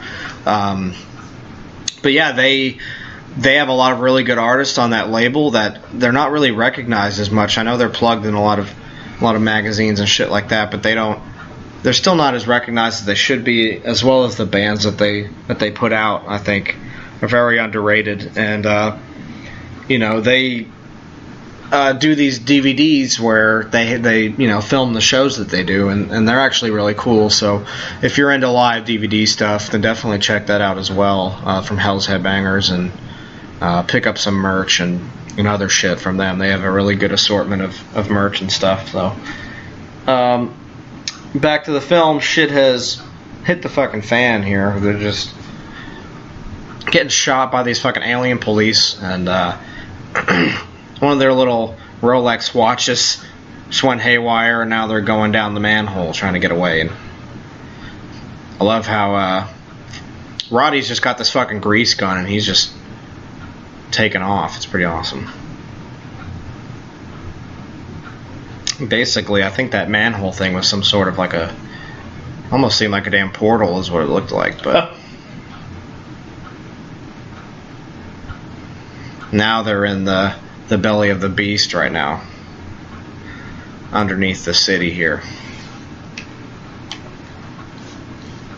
Yeah, this is they're on the outside of the television station. Right. And this is an hour and 17 in, so if you are still following along with us, we appreciate that. For anybody that actually takes the time to sit here with us the whole episode and follow along, we really appreciate that. And we're glad that you want us to be your audio commentary while you watch this. I think that's really cool. And if you want to, feel free to comment on this. You can hit us up on Twitter at FANTASM Podcast, and SoundCloud and iTunes as well, and just let us know what you think, and give us some feedback on it. If we don't take open requests, but if there's something you think we really need to do, just odds are we're probably getting to it. We just haven't had so much time. We have a long list of stuff that we want to do, but we kind of pinpoint what episode, between the episode, we kind of just pull it out of a hat and we just go for it. Normally it's the doctor's choice. He'll bring over a few goodies, and I'll put my input on it, and we'll just collaborate and try to pick something really good. I've picked one or two films out of all these, both of them being Italian films, which I apologize for. No, you're fine. I know you're not a really big fan. That's your thing. Well, the stuff that I like Fulci, my favorite movie is The Beyond. Right. I love that movie. Which we haven't done. It's great. No, I really like that one. But the thing with Italian movies, they're very slow. Who's the other cat that I like? I like the guy that did Bay of Blood. Mario Bava. I like I like him. Did he do? Who did Demons? I like that movie. Lombardo Bava. I like that. Mm-hmm. And I like The Church. Oh, that's a great movie. So there are things that I like, right, but I'm real picky about it. Sure. And the Argento stuff, and we'll just go ahead and just say we're going to do this because we probably are going to do it when we have the time. I guess we're going to do Tenebrae because we both own it. So yeah, I think we should. I've only seen it once. I haven't seen it since I rented it on VHS. Wow. So it's been a long time since I've seen it. It definitely has for me. And there's George again. And he's sold out. He's made his money. Yeah, he's not a millionaire. Anymore. Yeah. He's loving it. He's loving the aliens. He's sucking that alien cock. Yeah.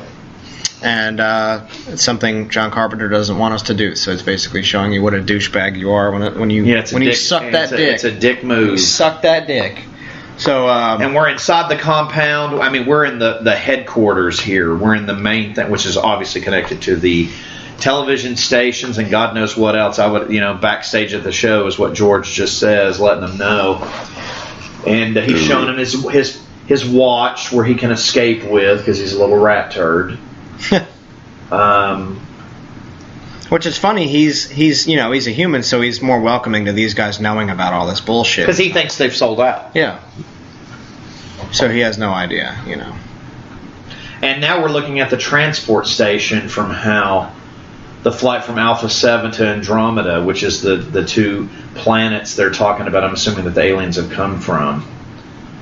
Which I always thought this was really interesting. Yeah, because they totally just beam them straight to it. It's like a Star Trek move right there. Well, they just beam them right to the planet. There's no ships or anything. They just kind of. It actually is more like Galaxy Quest, but or Stargate almost.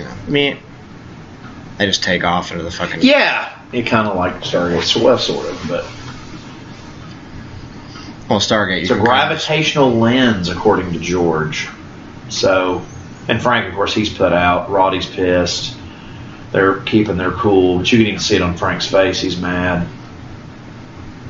He's just like, who is this guy? This guy's a turd. Yeah, they're ready to kill him right now, and he doesn't even know it. It's pretty funny. Like, I liked you better when you were stinky and didn't have a house or a place to live.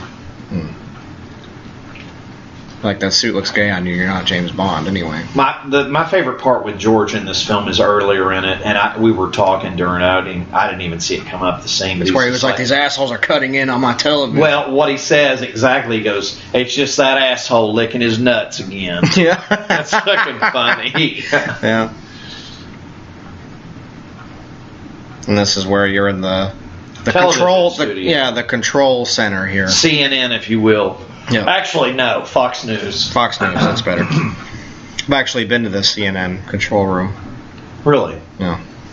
In Atlanta, that's where CNN is. So I went there, did like a tour of it. Of course, the first time I ever went to that building, I shit in their bathroom 5 times in it in one day. Why were you in there?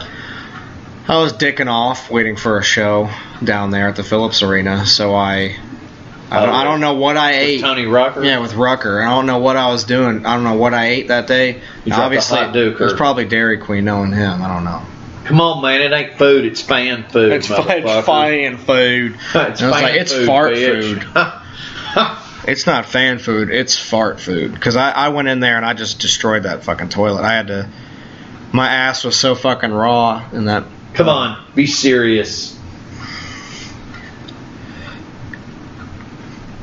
Oh, this is awesome right here. Those aliens. Suck it. Yeah, let's shoot these motherfuckers. These aliens aren't really scary. They actually make me mad. They're like really annoying looking. Oh, yeah. They look like hipsters, honestly. Yeah. They're like, buy iPhone and watch Walking Dead. Pretty much, yeah. Just shoot their ass. That's pretty much the deal.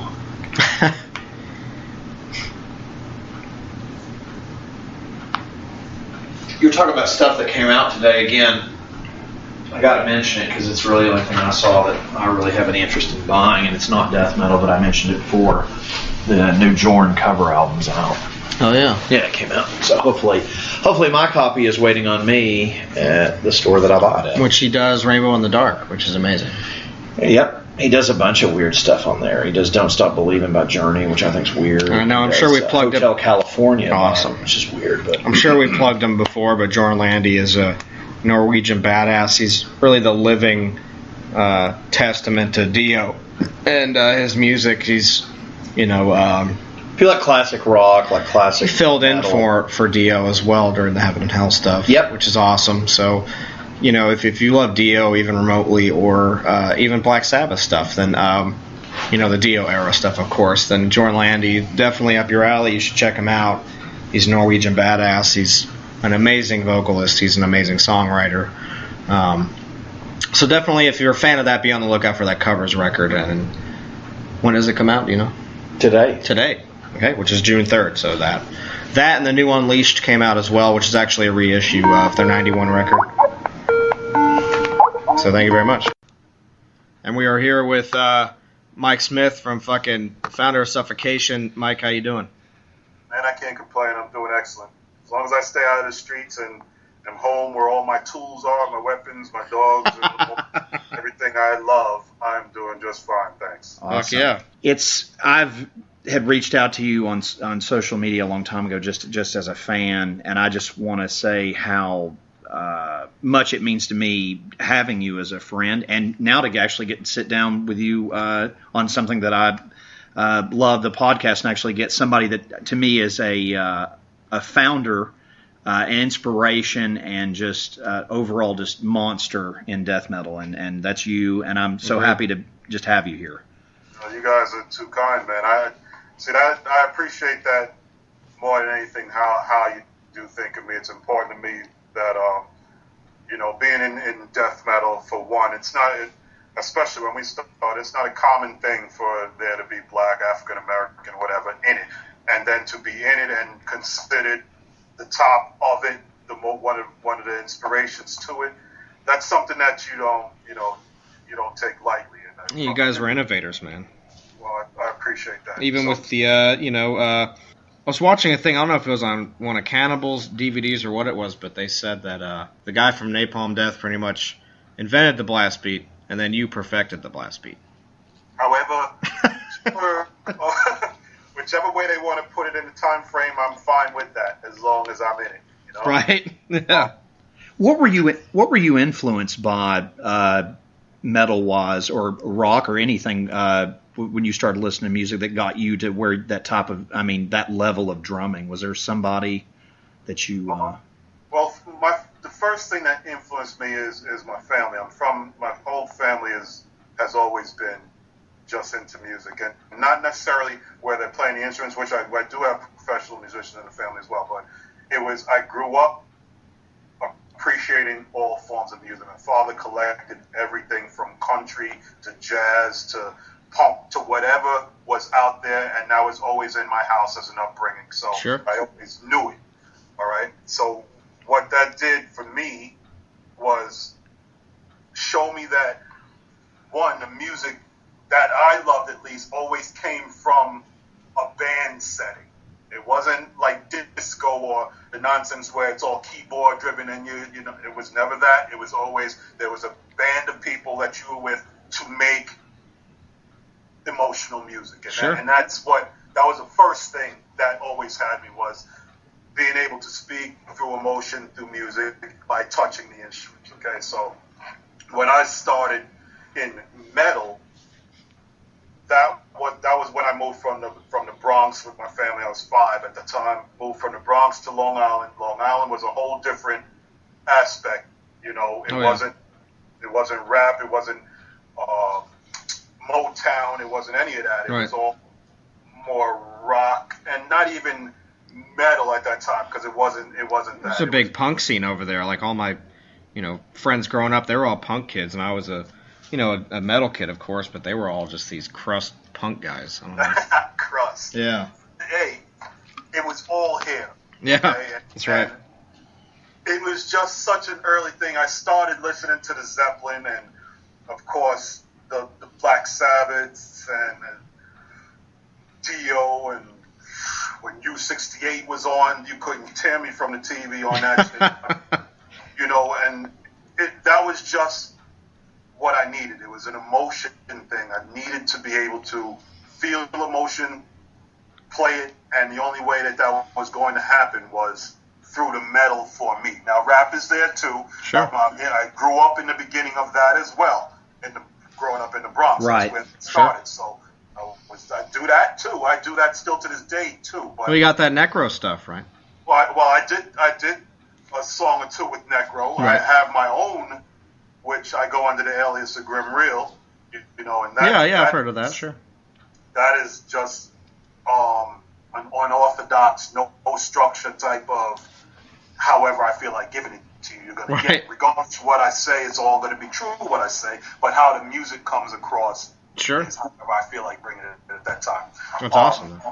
But that's where I started with the music, like we all did. You know, we started with the great arena bands, with the Queensryche and the Exodus and Motorhead and all of that. And that's what I wanted to do. And from early in middle school, we just all gravitated. Those who played or wanted to play gravitated to each other, and we just, you know, eventually watered down the weak who weren't really able to do it, and before you knew it, a tight circle and another tighter circle still, and that became, you know, Suffocation. But before that, we were doing, you know, the bands. It was always at my family's house. That was one thing that most may not know, that, you know, I'm I guess a minority in the metal scene, but on Long Island here, any of the bands, and there were many of them, all most likely came through my basement, my family's basement. So that's awesome. Oh yeah, that's where we were, and my parents at the time, you can say they were the first parents, especially the first black parents, to hear a note of Suffocation or anything. That's amazing. Yeah. It's fucking awesome. They were eating dinner above us when we were right beneath them, killing it. So, that's great. That's great. That was the deal. That was Long Island. When I moved here, it was all about the music. It was all about the country, the space, the air, and just become what it is you're going to become. And it worked out really, really well for me. It still is.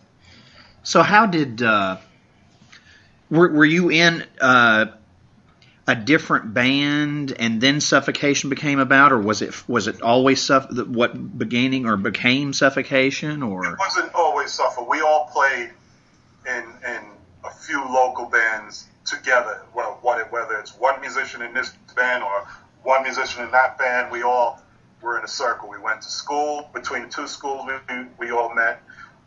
We played in, like, for instance, let's say, Pyrexia. Mm-hmm. I played with Chris Basile. I played with Guy. Right. You know, and Chris Basile was in another band with me and Terrence. And that was something So that's who replaced Guy, was one of the guy from Pyrexia, one of them. Say it again? The guy that replaced Guy that's playing with Suffocation now was from Pyrexia. Yeah, exactly. Mm-hmm. So you see how that all intertwines. Yeah. You know, so we were all coming up as young kids in the basement, just killing it. And even before Suffocation, the music we were doing was not music that was out. No. Okay? Right. It was heavy, hard, mosh, crazy, aggressive. And it was different. And we stayed to that. We always loved everything else out around us, music-wise, but we always approached the instruments and the music from our perspective, which is something that I always held on to. Never understood when we switched to start following trends. I never understood that, never agreed with it. And, you know, it's just not us. And it hurts the fans, too, because you're trying to pander to a certain audience rather than the audience that's always been there for you. And, you know, a lot of bands do it for money. A lot of bands are burned out, and maybe they want to try the more modern sound. Maybe they're into more modern style of music, so they want to incorporate that. But I don't know. It's staying true is what this music is all about, and you know. I thought so. Yeah. But you know, not to even get into the downward spiral of like Suffocation, but that was once the initial core split up and started to bring in others, you lost what was the formula that made Suffocation stand above the rest, and you can't do nothing about that. That's, you bring other people in. That's just, first off, you're bringing in people who were fans first, so you learn from you this, that, and the other, and then it's just a mentality that wasn't there. We grew up with that mentality that was strong and could not be swayed and could not be, you know, penetrated with nonsense. And the further off you broke off, you get what you get. As you can see now in today's version of Suffocation, you got one member and a bunch of, you know, whoever else. Yeah, I agree with that. I wanted to, you know, back to the, so who was the original Suffocation lineup when you're all like, we're Suffocation, this is Suffocation? And we had music to actually back it up? Yes. Talking about just a name. Because when it was just a name that was made, and there was no music to back it up yet, okay, there was I think it was Frank, Josh, and none of the others. Me, Terrence, Doug, none of us were in it. Okay. Frank and Josh came up with the name this is what we're going to do. Yeah, you like it? Yeah, okay, break. That's not how that went. The suffocation that the world knows was myself, Frank, and Doug. Okay? Nice. I knew Terrence because we played in previous bands. I think it was either Mortuary or Psychotic Deformity. Awesome. Played in that. So I brought Terrence in to meet Doug, and they just immediately hit it off. And get that chemistry, yeah. Yeah. They were just beasts together. So where we at? We had me, Frank, Terrence, Doug. Josh was always with Frank. They came as a pair. All right. And that was in '88. Wow. That formation came together. From that point on, we were out just doing whatever, making it, getting in the metal scene, traveling, going through fanzines. That's when that started. I'm old enough. I did the tape trading stuff. I was at the very ass end of that, where I was still, it was CDs, but I would always, I used to read the metal magazines before there was, really internet was a big deal, and I would read Metal Maniacs and all this stuff. So to find out about bands, I'd have to go and mail order these CDs. I mean, the tape trading thing, that was a big deal. That's how you made friends, across the country. So huge. Did you so you guys have that? Okay, the classic Suffocation lineup, the one you just mentioned. You've got that going. Are there rumblings from other bands? Are you hearing about Cannibal Corpse or Deicide or any of these other bands or? We definitely heard from Cannibal Corpse because they were in New York. Okay. Right. And what it was, there were two places that were making noise. Okay. Florida and New York. Oh hell yeah, yeah. That's. Oh, yeah. As far as me, I was just. Were you guys here? I mean, any of the stuff down there, was it specific where you were like, oh, Death sounds cool, or Deicide, Morbid Angel sounds cool, or? Of course. Some of it when we started, we didn't know. Like every one of us, every one of the bands you just named, were at the same stage at that point. Right. We were putting out demos. We were just working on our first albums of what was to be. So how we met all of these was through playing shows. Right. Okay, we played dozens of shows with Cannibal Corpse, Obituary. Then we got to know Deicide and moved on through there. And then, of course, you have like the Milwaukee Metal Fest where we all finally just converged into one. I used to go to that all the time. Yeah. I tell Corey's younger, so he goes to the Maryland thing. I don't like the Maryland thing. I miss the Milwaukee thing.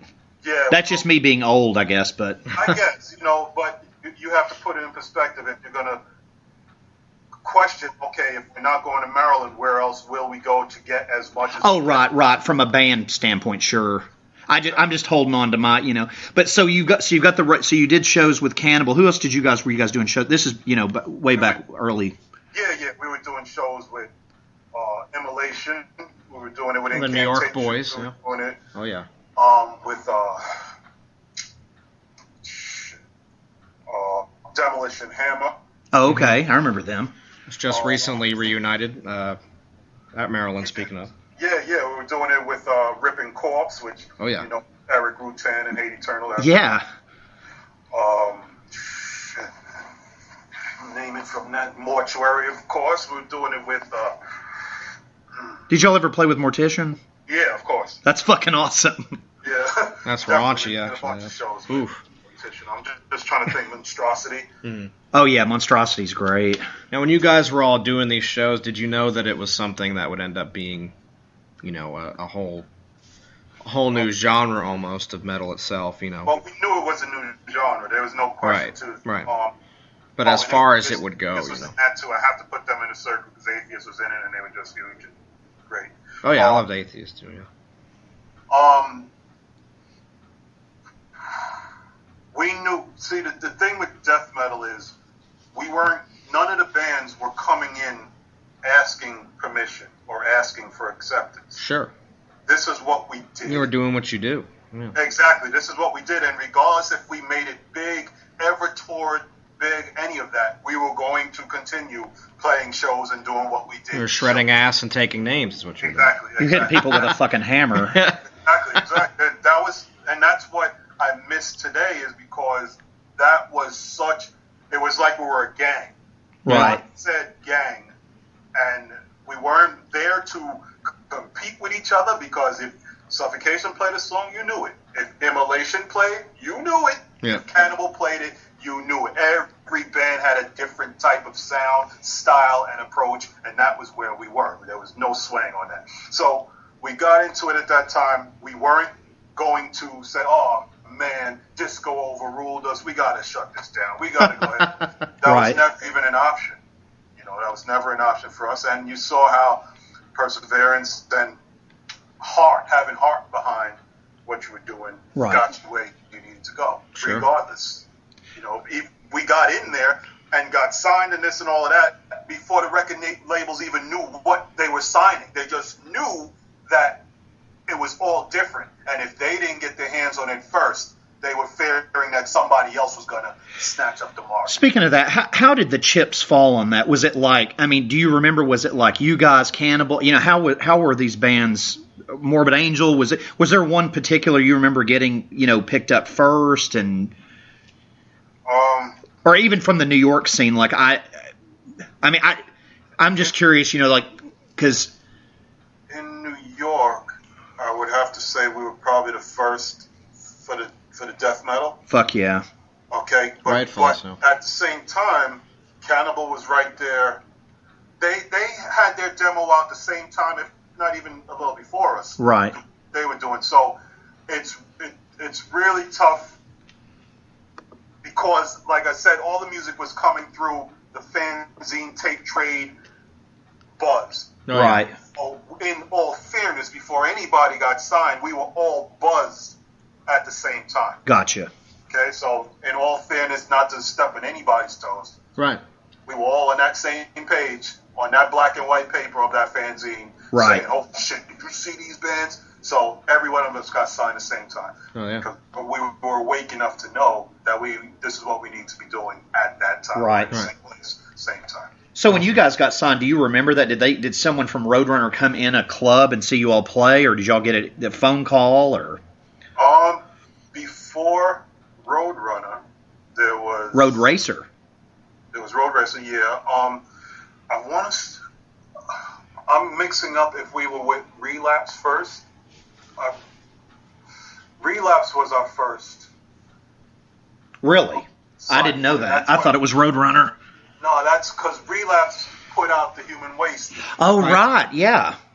Okay, and then from that... So that took me forever to find, but I actually found it in a CD store that Dr. used to work So Relapse... So I thought that was like a new label for you guys. In reality, that was the first label. Yeah, we were the first band on Relapse. No shit, I didn't know that. That's cool. That's amazing. Yeah. So, that's a pretty big label now. Yeah. Both of them. Well, actually, both of them are. He was serious. Matt was serious. He's the owner of Relapse. Was definitely serious about what he wanted to do. He had it all chips in at that time, and I believe Human Waste was definitely the first release on that label. So just to see how history goes, and then from that point, we weren't with Relapse long because the vibe was already out from the demo before the EP even came out. Right. So Roadrunner had us up top. They were thinking about us, and soon after doing the Human Waste EP, we got signed to Roadrunner. How that came about, I don't remember any calls. I think that was from really Josh was pounding the door on them. That was where Josh really shined at that time. He was kicking the tires, huh? Yeah. He had no problem just cold calling somebody and being like, "Yo, what? Hey, it's us." Who's it? Hey, it's us. Come on. He had no problem. It's fucking Suffocation. Answer the door. Yeah. So, with that said, you can never deny, who was doing legwork at that time. Josh and our manager we had, Jason Fligman. He put a lot of time and money and just craziness into us when we had nothing to pay them. Very Long Island name. Yeah. So they knew there was something special there, and you guys are, and then what? So eventually, Roadrunner's just like, okay, cool. Yeah, pretty much. Now, was that just a 1-album deal, or did you already have like a 2, 3, 4 album deal with them, or how did that work, or was that? At the time, it was I believe a 2-album deal. 2 albums. So, Yep. Effigy and Breeding the Spawn. Spawn, yeah. Now, and did you all pick Scott Burns? How did that happen, or did Scott Burns find you, or did Roadrunner do that, or? No, we wanted Scott Burns. Scott Burns was already mashing the scene. He was the one. Oh yeah. Bands that sounded good, like the Sepulturas and Obituaries. He's the one who made them sound sick. Fuck yeah. Well, I tell people to this day, I don't know what you think, just to barely get off subject here, but, to me, Eric Rutan's taken over the Scott Burns position now. Well, I don't know anybody in death metal right now that is more metal, like, to the core than Rutan. He's one that I look at. You can tell in the albums that he puts out, that his own albums, not even the one he produces, but just his writing intensity and drive is so vicious that he just rips, man. He lives and breathes that. And he's made a lot of bands that he's taken in his wing, sound better, like gotten stuff out of them I don't think would have ever happened. Like the Belphegor albums he did and the Goat Whore. I mean, if just their vocals alone, I think he worked with them on it, and you can really tell that it brought out something in those bands, like the heaviness that I don't think they would have tapped into, But you can't take anything away from it. But there was at the time when we started doing our shit, we weren't doing the Pro Tools, we weren't doing any of the triggering, any of the re-guitar and re-amping, none of that shit. So there was a definite, it was just acoustic, whatever the instrument sounded like was how you got it. And nowadays, not to take anything from Rutan or any of the producers out there, nowadays you can make amazing albums on your own, just in your, so the times have changed, and with that, a lot has changed as well, because now the bands, regardless of how good they are, all have a same sound. Yeah, that's true. Does when now to go back to Scott, so you all got Scott, did they contact him? Did you all contact him, and did you all record in New York that record, or did you go down to Florida? We went to Morristown, Florida. Okay. So much good stuff came out of that studio, man. We had to be there. We couldn't. I understand that. He came to New York when he recorded Pierced. He did it here. Really? Okay.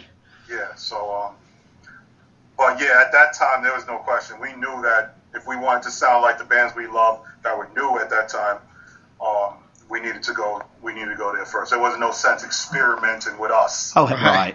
Which is what they did on the second album. Right. We screwed on that. Everybody else kept their sound and kept it moving. We went immediately backwards. Right.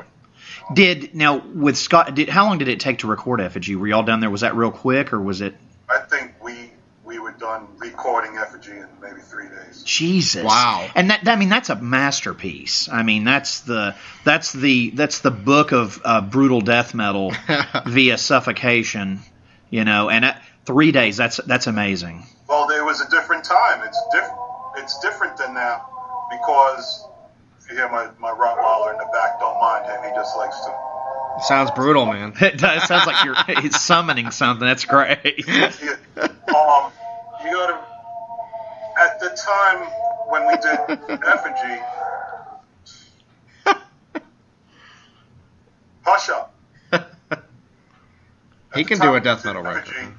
We were, bands weren't, like I said, the technology wasn't. Right, there was no, It wasn't about us like, okay, let's play this one rhythm, and play it sick. Oh, that's sick. Stop it. Send it to somebody else over there. Right. It wasn't that. We got in the basement and we played those songs. So you just recorded it live, basically. Yeah, pretty much. That's the raw shit, Yeah. That's the way to do it, I think. And some bands still like to do it that way, It's rare, but if you're like, I want to record this raw and live, and then, you have to respect that, Yep. So nowadays you don't have to do that. It's just, you can polish it, You might as well relax and do your albums now. Yeah. Life is stressful enough. Yeah, I agree with that. So you guys go to Florida, you record that. How long did you all go out on a big tour for Effigy, or? No, we didn't even really tour for Effigy. Okay. Nope. We went out and did. Oh shit! I think when Breeding the Spawn came out was when we first got our real. Yeah, you want to come out and tour like Europe and this, that, and the other? Right. Yeah, why not? So when we got out there for that is when we tied Effigy into that. Okay, that's awesome. And who did you all tour on that package? Did you do several bands, or was it just? Tour with it? I think that was Sinister. Oh, awesome. I loved them. Yeah. Awesome. Shoot. Ooh, I want to say something like an Immolation, but I can't. I don't feel it on my tongue. Right. It's hard. So it was a pretty nice package, regardless. It was. For your first it definitely one. was, and the bands were all amazing, and ones that we would say, "Oh shit, yeah." That's awesome. I just can't put it on my tongue right now who they were. Almost feel like an Immolation. Almost feel like an eighth. Almost feel like a friggin' Deicide from what I'm. Right. It's. But you all ended up being label mates eventually on there. Yeah. Which is awesome. So you got that done. Your tour, basically 2 records, and the writing for Pierce. Now, did you do anything with that, or are you at this point? Are you just going, I'm done, or? Yeah, I was already out 6 years, I believe, when Pierce. Has it been? Let me see now. Pierce is what, 95, isn't it? 96. Okay, yeah. I'm thinking it's hard to put the. Oh no, you're good. I'm throwing a lot of shit at you, so. Yeah, because when I left, I didn't look back. I wasn't worried about. So what happened with that? So you're touring Breeding the Spawn, and at some point you're like, okay, I'm done. No, they decided I was done at that. Oh really? Because I don't know the story on this, so I don't. Let me see now if I can put it together. At the same time, we were always playing. It wasn't like I decided, you know what, I don't want to play this shit no more. And yeah, you should probably. It wasn't like that at all. We got off tour, came home broke, went in weeks, maybe a month or 2 without actually getting in the basement and practicing and playing. During that time, I was playing with another band, different type of. I was always playing, regardless. Right. I was just playing with a different band, keeping it moving, not really getting together with the band. Turns out that during that time and delay, Terrence and Doug were getting together doing whatever they were doing. Right. And through not talking or saying, hey, you want to jam or you want to this, things just spread apart. And at that time, it was a real, let's say, an unsaid like cattiness. Sure. Right. It's just like, we came home broke, whatever. I don't need to jam. We got to work. Got to make money. Got to do this. Got right. that. So by the time it came around to where, I don't know who, no one will admit to whose bright idea was at that time. You know what? We got whoever over here that we can play drums. Let's just throw him. Who knows who brought that up? It's that Doug Bond guy or something, wasn't it? Yeah, Doug Bone was around us as well. He grew up with Terrence and was always around. He was a hardcore drummer. He wasn't death metal by no stretch of the imagination. And it comes out on the record, honestly, because it's more of a beat down, slow, hardcore record. Which, I liked Pierce, but... Pierce is an amazing album. And there's nothing you can take from that. It's just an amazing album. Now, in hindsight, I did the touring for Pierce, though. You understand? So awesome. Really? Awesome. Well, it's done over a couple hundred shows. That's amazing. So Doug recorded it, and then you're back out with him. Right. Well, he may have. How many shows did he have under his belt for Pierce? I couldn't say. I know they didn't do a full. If they did a full tour, that's 30 shows. Right. Now, when I got back and after that point, there was no touring for it at all. Period. Plain and simple. So when I got back into the band, that's when the fans heard Pierce the way I would play it. Right. The real way. Yeah. And if you're going to go look through videos of that time frame, I don't think you're going to find many on Doug Bone playing Pierce. So no, definitely not. That's just the way it went. You can't take nothing from him for recording it, but as for taking it to the road, playing it, performing it, and letting fuckers know that suffocation is going to kill you. I think I was behind it. Oh yeah, definitely. So we're there at that. Now the touring for that, y'all were headlining that, were you not? At that point, y'all were headlining. Well, now what you're talking about a Pierced from Within tour, or you're talking about us touring? I'm talking about you coming back and you playing that stuff. Yeah, when we came back, it was mostly headlining, yes, because they didn't expect us to ever be back. So the vibe at that time, the buzz was just huge. Right. We can do no wrong. And then that goes to the Relapse. You're back with Corey's record there. Was that when we came back? When Suffocation came back with me, that was the Souls to Deny. Yeah, 2002. With Relapse, yeah. Yeah, it is Relapse, isn't it? Or is it Nuclear Blast? The copy I've got's Relapse, and maybe if it was Nuclear, I don't have that copy of it. I wish I did, but if that. I'm looking around because I'm looking at my albums on the wall, and I could see it without having to pull them down. I mean, the copy I've got's Relapse, but I don't know if it was on Nuclear Blast. I know Nuclear Blast was up and coming at that time. It gets so... Nuclear was around a long time. Oh, hell yeah. They were around in Europe a long, long time. So, I want to say... Oh, my God. I want to say Nuclear Blast. Right. Well, see, the copy I've got, I don't know if it's a reissue. It's on Relapse, what I've got. They did reissues. Okay. Then maybe it is. Then I don't. Well, see, that's where I get confused with even asking you, because I know the self-titled Suffocation's Relapse for sure, and then obviously Blood Oath is Nuclear Blast. Yeah. Hey, you know probably better than me right now. It all just blends into it blends in together to me, especially because when we were on what is it now? Relapse. No. When we were on Nuclear Blast, they went ahead and redid the Human Waste. Right. And Human Waste is on Relapse, so it's confusing. Yeah, it's. Of course it is. But so at the end of the day, it was still didn't matter which label we were on. We were going to do our thing, and everybody else was going to follow, meaning our record labels and right. So the Souls record. So how did that come about? Souls to Deny? Yes. You mean the reunion? Correct. Did you get a call? Did you call? Yeah, Frank had called me. He was living in Vegas at the time. Okay. And I believe he was considering moving back to New York. It didn't work out there for him in Vegas. Right. Moved back to New York, and with that stipulation, he wanted to know if I came back, would you consider putting Suffocation back together? At the time, it was kind of a funny request because I wasn't hanging with the band at all. I was out of it the longest out of all of them. Right. So, but I told him, yeah, let's do that. We can do that. But I was under the impression of originally that we would have done it, or at the very least, with myself, Terrence, Doug, and Chris Richards. Yeah, how did Guy come to play in that? Was that when Doug's hand was that the...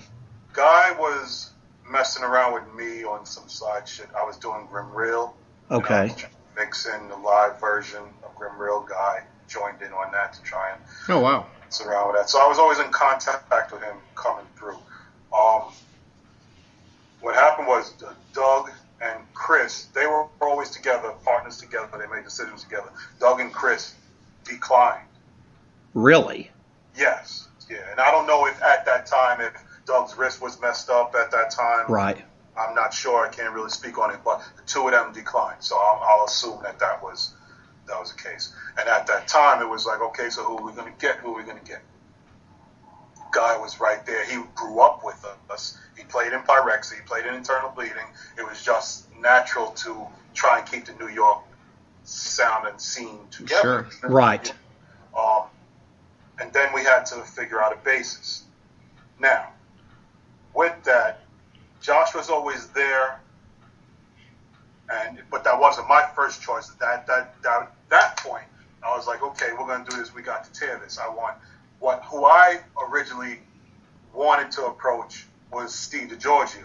Hell yeah. Holy shit. Well, no, Terrence is who recorded the bass on the record, right? Me and Terrence. Oh, wow, you did too. Awesome. Oh, yeah. I wrote half the album with Terrence. I recorded half of it. And amazing. That's how it goes. Didn't matter. So what happened with Steve? Were you just voted down on getting Steve, or did? I don't think it got to that point. Okay. I knew for sure from a long time that I always wanted to play with DiGiorgio. Oh, hell yeah.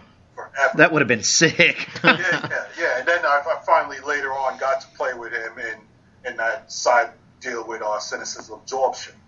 Okay. Awesome. Okay, so that didn't go to him. We wound up somehow or another getting referred to Derek. Okay. Derek Boyer. He was living in California at the time, but he was a big fan. He knew Guy. Guy told Derek, yo, you should try this out. And Derek just came straight from California, picked up his gear and said, you know what, whatever, Guy, if I'm going to do it, this is going to be my first showing of dedication. I'm going to leave my home and move to New York and let's get this popping. So he came and tried out. Right. And it worked. You know, we had, if I remember correctly, we already had offers to do touring in like a month and a half, 2 months. So we didn't have time to try somebody out. Right. Say, nah, get out of here, to go get somebody else. And it was, okay, you think he can play it? He's saying he can play it? Bring him in, let's try it. Okay, we have a tour in a month. Let's get these songs down. So that's how he got into it. And I think from that point on, the lineup is formed at that point. Yeah, right? it is. That's a consistent lineup there. Yep. And Terrence always lived close by. He still lives close by. He's never going nowhere. So it was just an easy, all right, you ready? Okay, come to my basement. Let's get on with it. Okay, and so you get that, and you all tour and support that. Were those headlining shows as well? From what I can remember, yes, they were. Gotcha. And then we'll fast forward on to the so from that you go to the self-titled Suffocation album. Right. Which that one, when I would be honest with you, when I first listened to that, I didn't know what to think, and now it's one I go back to on a regular basis. It just seems so pissed off, and just Frank holding that fucking gun, and just it's just. I mean, it sort of just sets the fucking tone. It's just like a lot of critics. I remember because that's when I really started getting into music reviews, like not even to accept it, just to like see what other people thought about shit.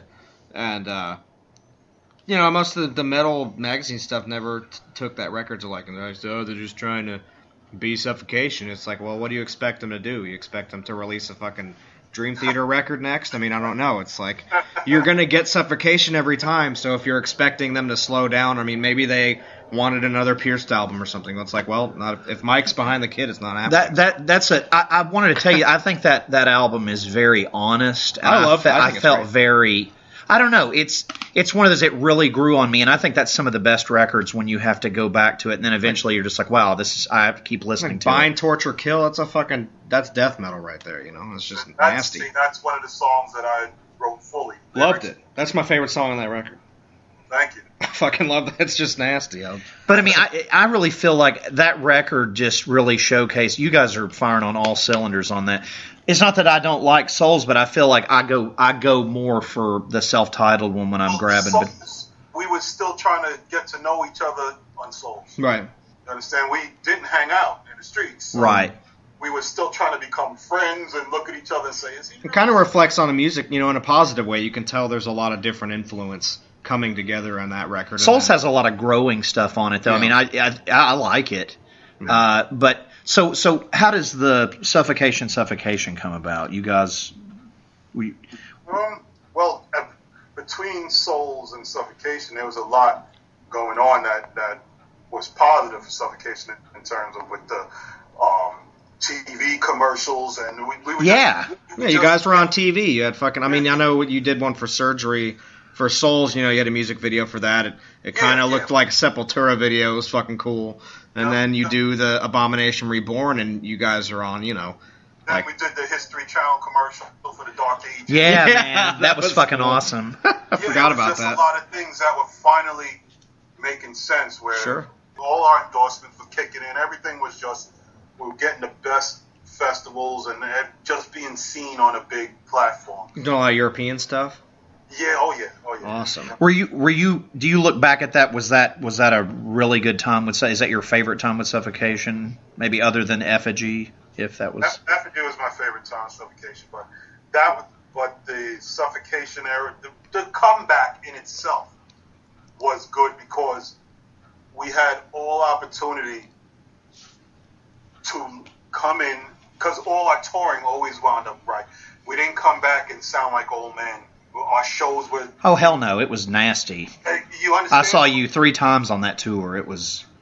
So we came back and showed that it wasn't a fad. What we do is what we do, and here we are again. Like it. So we came... At that point, if we were businessmen, if we were thinking properly, we would have used that opportunity, which we did not. I certainly tried to. I was the one running the band. I did all the work behind the scenes, got to dealt with the touring agents and the... I had no idea. I didn't know that. That's amazing. Absolutely. Myself and my wife handling the merchandise and all that shit. We dealt with all of the business of Suffocation. Sure. Well, that's it. So the opportunities were there for us to bring the bar up again, show all the bands up beneath us, this is where we're supposed to be, let's go. Right. And take it. We got to a point where we came out, did a few tours, you knew our set, then we stopped writing. We weren't like trying to reinvent.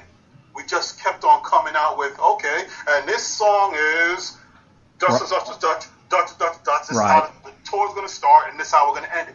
And anybody who followed us from the beginning had to have known, look, we know these songs, and let's hear you play, let's say, the whole Effigy album back to back. Right. Or the whole Pierced album, or the whole Brief. Do something unique for the people. Right. This would have kept us touring strong forever. Oh, yeah, definitely. I couldn't convince the others to do it like this. You understand? So this is where we started to, but we're right here. How come we don't just do, no. And then we started to decline.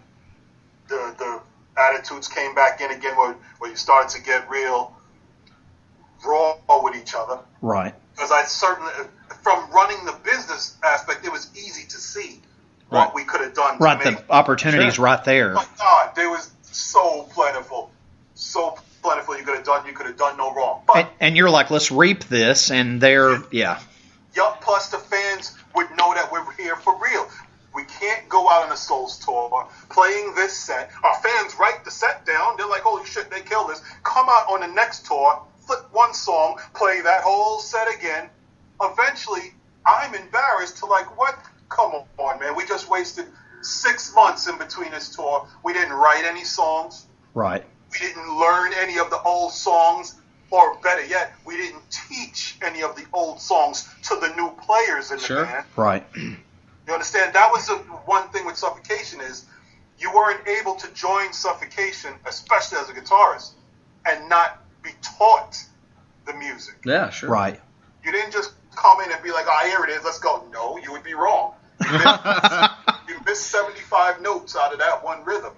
Let me show you how that's done. So, with that said, so it got to the point where it's either, if we want to do this properly, we need to go out and be able to play full album tours. Let's just say this is the Effigy tour, the Breeding tour, the Pierce tour. I would have fucking loved that. We would have, as fans, we would have shit. Can you imagine that? That would have been the most traumatic shit ever. We could have made DVDs from every one of those. Plus, at the time, nobody was doing that because now you wait fucking, 10 years later, now Slayer does it and Megadeth does it, and, but it's funny what you're saying, Death metal bands still haven't done it. Right, well, that's what I was about to say. You would think somebody like Cannibal or somebody like that would do that. You know the only one that's done it that I'm aware of? Morbid Angel.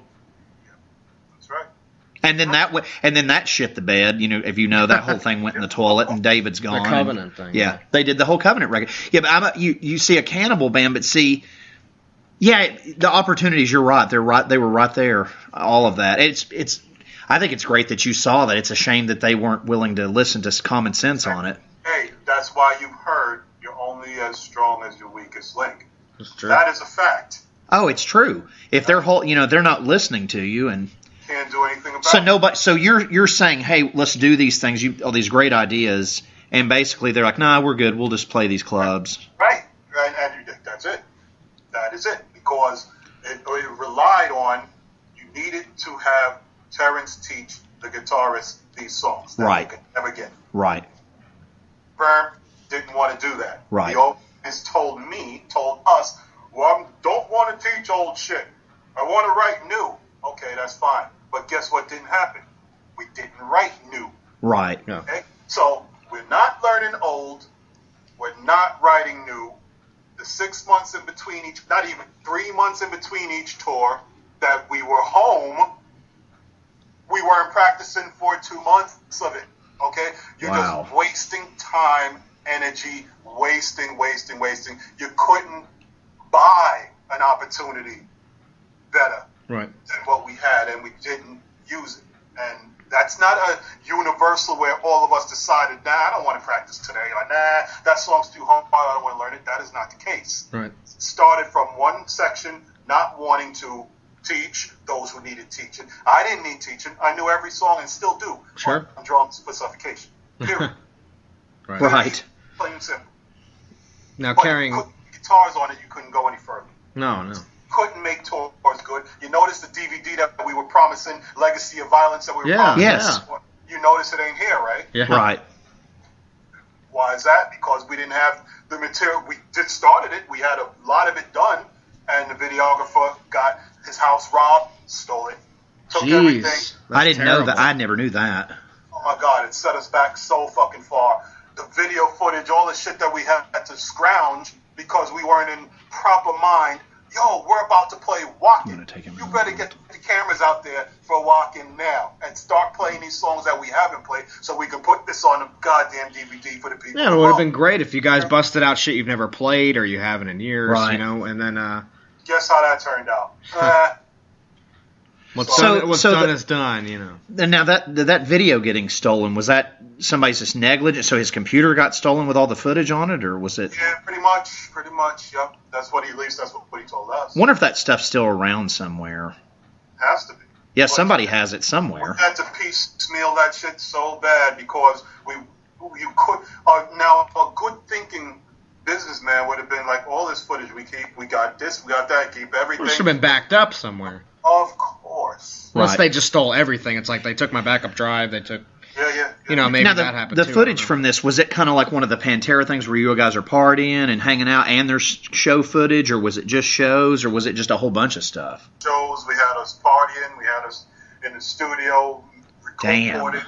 And this was had this guy been following you around documenting it, and he's the one that fucking got it stolen? Well, he documented a lot after we got back together. He was always around to do that. But we had fans, we had stuff from fans, all give us what they had.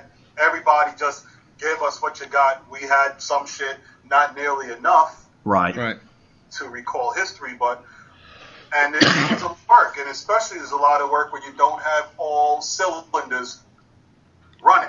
Yeah. You're not all on the same page. Exactly.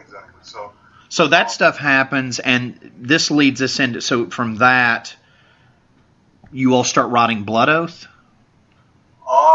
Yeah, Blood Oath started up around that time. Okay, now at this point, for you, are you just going through the motions? Not the band, but just as far as with them, where they're missed all these opportunities. That would have to be frustrating as hell. Are you still managing and everything, doing the merch and everything? And it's more frustrating than anything I've ever dealt with in my life. well, it had to have killed you. It's like watching your child die. Yeah, exactly. I mean, really. Listen, I felt like I was going to have heart attacks.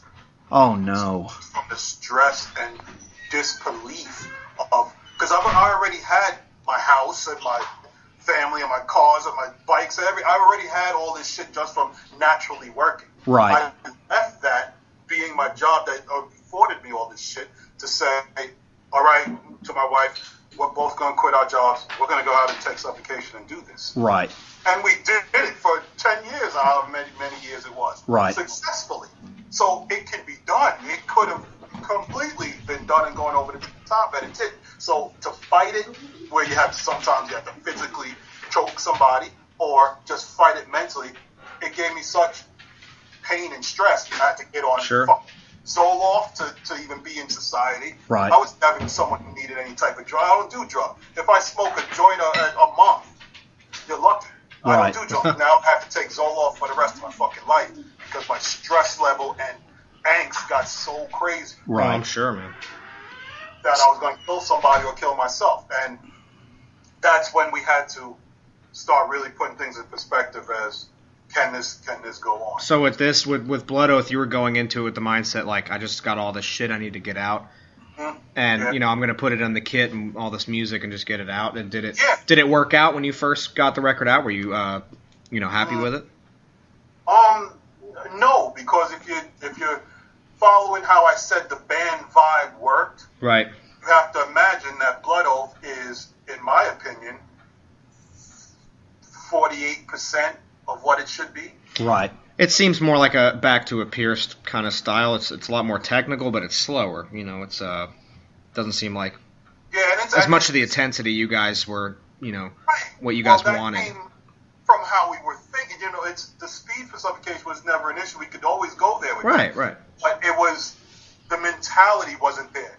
Like for Blood Oath, I wrote Blood Oath. I wrote the song, the lyrics and everything, and taught it to everybody. You understand? It wasn't like we sat in the basement and said, let's do this like we did it in the past. Right. It was like, okay, Michael, you write 2 songs, and Terrence, you write this, and Derek, maybe you're throwing some pieces, and Guy, and nobody was taking it as it needed to be taken for a band who is signed, who made it, thinking of the millions of musicians who are just trying to get to this point. Right. We're here, and we're bullshitting with it. It was too much to. So the album itself, if I'm going to rate it, 50% of what it should be. And I can do that with all the albums. Right. All of them. None of them should have came out any less than Effigy. None of them. Right. With that said, in all fairness, we didn't have the Effigy formula. Right. Musicians and mindset working with that. You had to always take into account, okay, this is what Suffocation would do, saying me, Terrence, and Frank. This is what Suffocation would have done, and you could afford it. This is what we would have done back then. But then you also had to say, wait now. Guy's in it now, too. Guy has a right to put his style in, and Derek has a right to put his style in, and before you know it, the formula is not what it becomes more of a democracy thing versus a business standpoint, and there's a huge the creativity is like what you're saying is running at 50% instead of 100%. Right. Exactly. Yep. So you've just got you and Terrence and Frank, and then nothing against Guy or Derek, but it's just Definitely not. But they're amazing, but it's still not that formula that you were originally running with. Exactly. They needed, in essence, they should have, and they did. They don't get me wrong in saying that they didn't put their work in. They only did what they could do. Right. Like, for instance, they couldn't tell Terrence to come out the house and force him to teach them these songs. Right. Terrence said, no, that was that, and that was that. Right. So they only did what they could do. They came in knowing that this was going to be a tough job and you were going to work harder than you ever did. And then when they found out that, oh, wow, we're thinking like this, but really the vibe is like this. Right. It allowed them to relax. And when they relaxed, they couldn't, it's just, what can you do? This is Suffocation. We're a level that we're supposed to be here. If everybody is relaxed here, and then you're bringing in outsiders who never were here, right? It's such a destructive, ridiculous whirlwind of pain, especially if everybody ain't on the same page. So that's what that was. It's never easy behind the scenes. Those would think that, that's so sick you guys are doing that, but the grass is not greener. Trust me, it's a lot of work to make 5 people follow suit. Oh, sure. Especially to a model that's been, it's a brand. Suffocation's a brand. You all set the standard with it. It's like I said, I'm not bullshitting when I say brutal death metal. Then there's 2 bands, and one of them is Suffocation. And so the touring for Blood Oath was that. I'm assuming that was not fun. Touring the shows are fun no matter what. Right. No matter if you beat each other's ass prior to, that day, the shows are what we're there for. And we always Sure. want the audience and everybody. So the tour was good, but we didn't even come out playing the whole Blood Oath album, and we just recorded it. So Right. we're going back to the same MO of not taking our shit seriously. And why didn't we do the whole Blood Oath album is because we didn't have to play the whole Blood Oath album straight through. Right. We were able to stop, take 2 days, relax, come in, play this rhythm, that rhythm, whatever. However it went down, Right. it wasn't where. And now you got to remember that a few of the songs I wrote, and then the guitarist didn't play them. I had to play them. So Right. it's you see where the problem comes in. Right. You can't do right if everybody ain't on the same page. So Blood Oath was good. We picked out a few songs, but from someone who knows Suffocation coming all the way up. If you listen to the set list, you have a few from Blood Oath, and then you go right back to the same set list Right. that we were doing. Now, for somebody who knows that, and any fans who know that, you start to look at that a little strange. Like, Yeah, it's like you start out with Thrones of Blood, right? And then There you go. go into Infecting the Crypts, and then you There play, you it's, and then of course you end with, you play Funeral Inception, and you do the whole. I know you guys got to play Essentials, otherwise, like, hey, you didn't play fucking Funeral Inception. It's like, well, you got Surgery of Impalement instead. It's like whatever you don't have to do all that. You guys can play whatever the fuck you want, and right, but we couldn't. Yeah. We couldn't play whatever because everybody didn't know all the songs. right. And I think that also, of course, it would help reflect on them not knowing the full vibe of Suffocation and being able to write like Suffocation. So when the new guys came in, if you don't know how to play the whole Breeding the Spawn album or all that, then you're not going to know how to write a whole Suffocation record. It is. There it is. Your mentality isn't there for that. Right. And that's not taking anything away from you. No, but sure.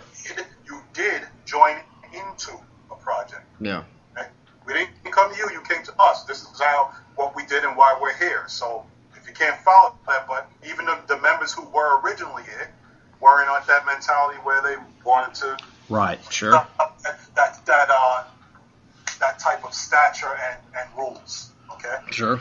So you tour Blood Oath, and because I don't know this, I'm actually asking you this. Was there a point, and you're like, okay, I'm done, or did they say, Mike, you're gone, or was it? No, I wasn't done at that time. At that time, I was having my own time, just making sure Frank stayed playing. Right. Okay. Me and Frank stayed together in the band. Right. That's how we did. We weren't concerned about going out and falling down the street, fucked up, and this, that. We weren't concerned about that. We had jobs at home. We wanted to, come on now. We had family. Sure. Let's keep it together. Let's keep it moving. So I was working on keeping him in the band. Right. Which kept me in the band. I knew if he left, there was no way I was going to be able to stay. Right.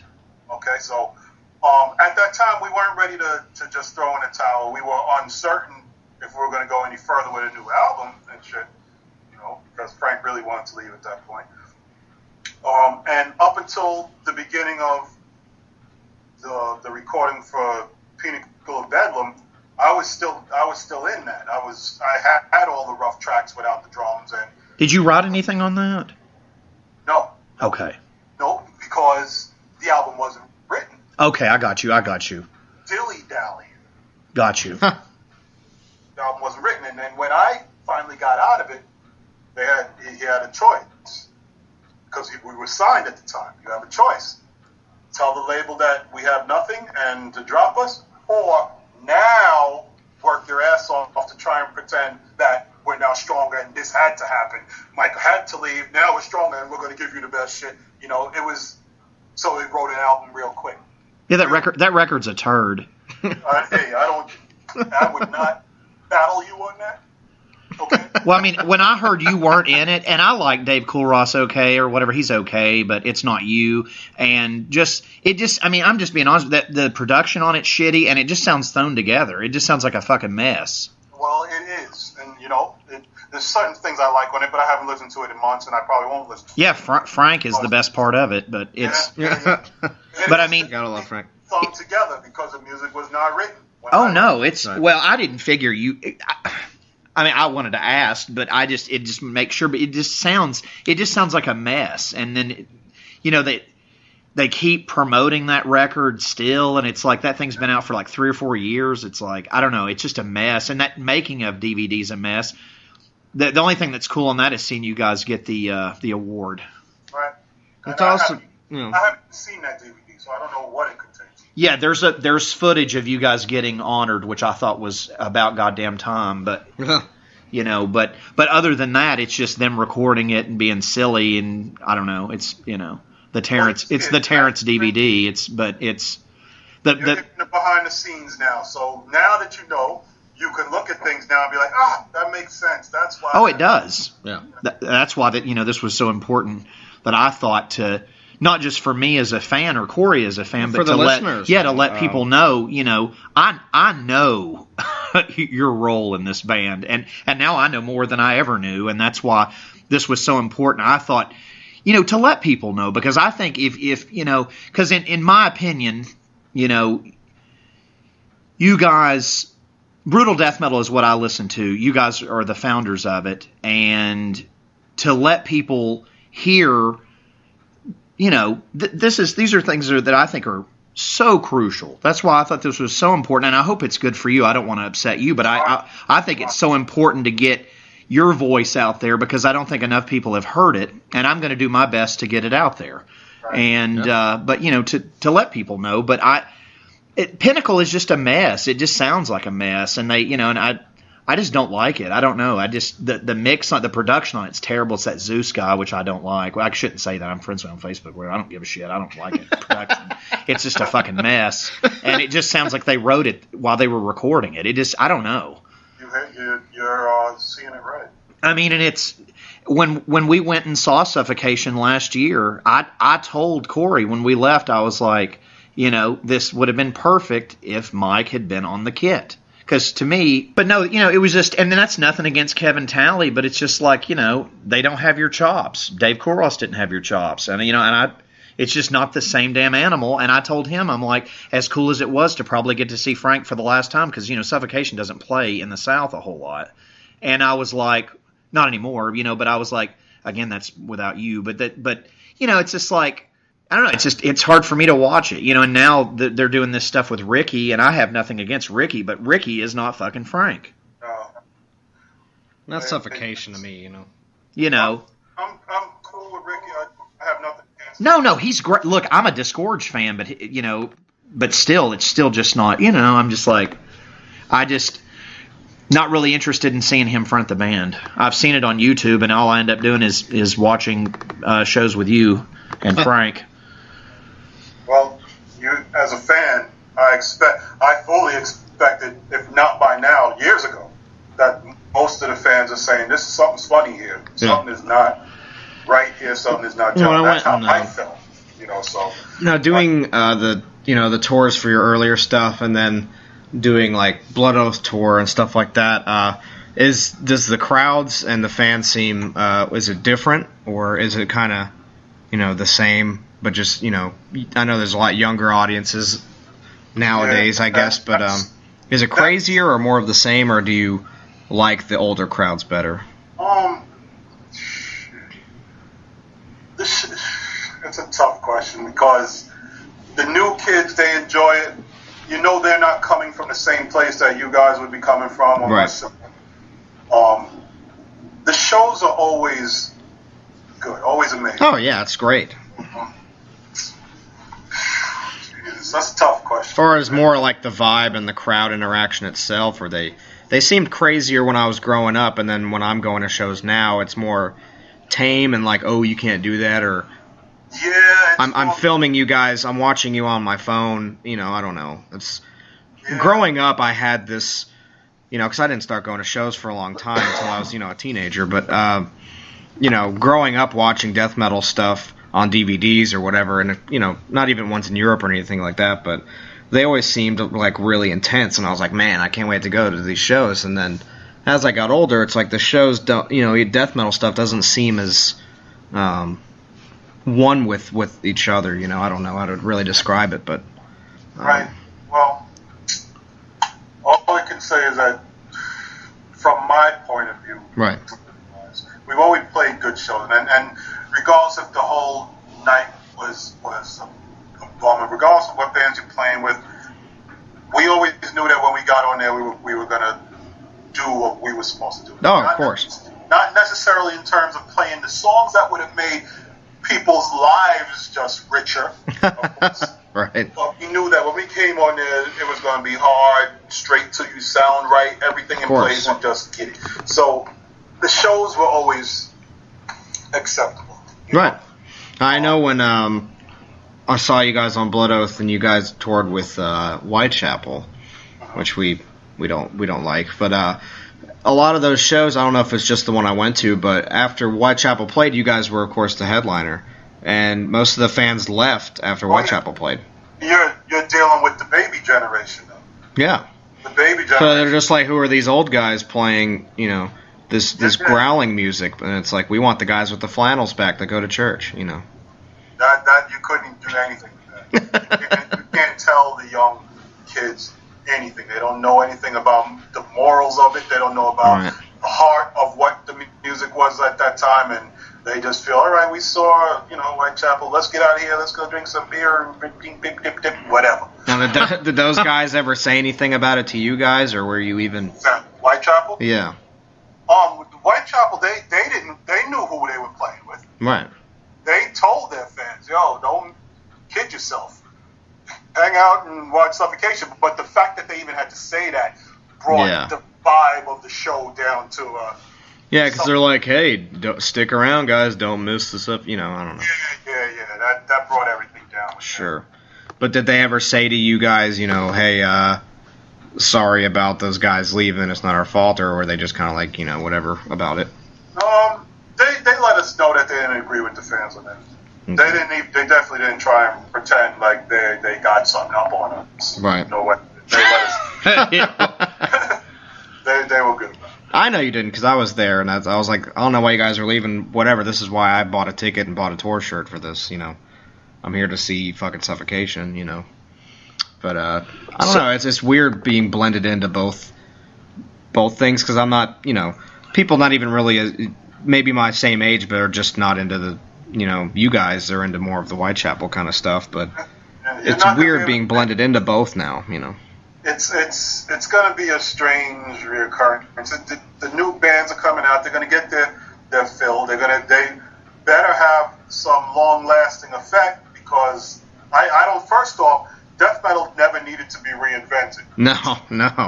It's just like classical music. People thought death metal did. They're like, oh, this is going to go out of town, but it's like grunge didn't do shit about it, and all this other shit. It's still there, and it's actually death metal has actually came back pretty hard, I think. Death metal's going to stay here. Not even with newer bands, just with you guys still, people going back and listening to the old Suffocation stuff or the old, Immolation or whatever, and going back and listening to that really brings it back for everybody. That And that's the way I go to when I'm listening to things. I always go back to where it came from. Me too. I'm not. You don't find me. Who's the newest band? Never. Yeah. Never. I know I'm not like that. There's too much of it. It's too. It's been sodomized. Really, it's just kind of. Know what you're gonna get. The good thing now with the Pro Tools and the internet sharing and all that is that us musicians are still here. So if I wanted to, we could still change history tonight. If I decided, you know what, I can't stand the way the world's going. This shit is disgusting. We need to write something so brutally disgusting. I don't care if it's one song. You know what? Let me get in touch with Steve DiGiorgio. Let me get in touch with who do you want a guitar? Name it. Let me get in touch with him. We all have access to each other. Yeah. We can put that together. Right. In a hot second. So it's only up to how we think about it. Are we thinking progressive, or are we going to sit back now, pretend we're old, and let the kids go on and totally destroy the scene? Not destroy it in a good way like we did, but destroy it in a sense where it just becomes blah.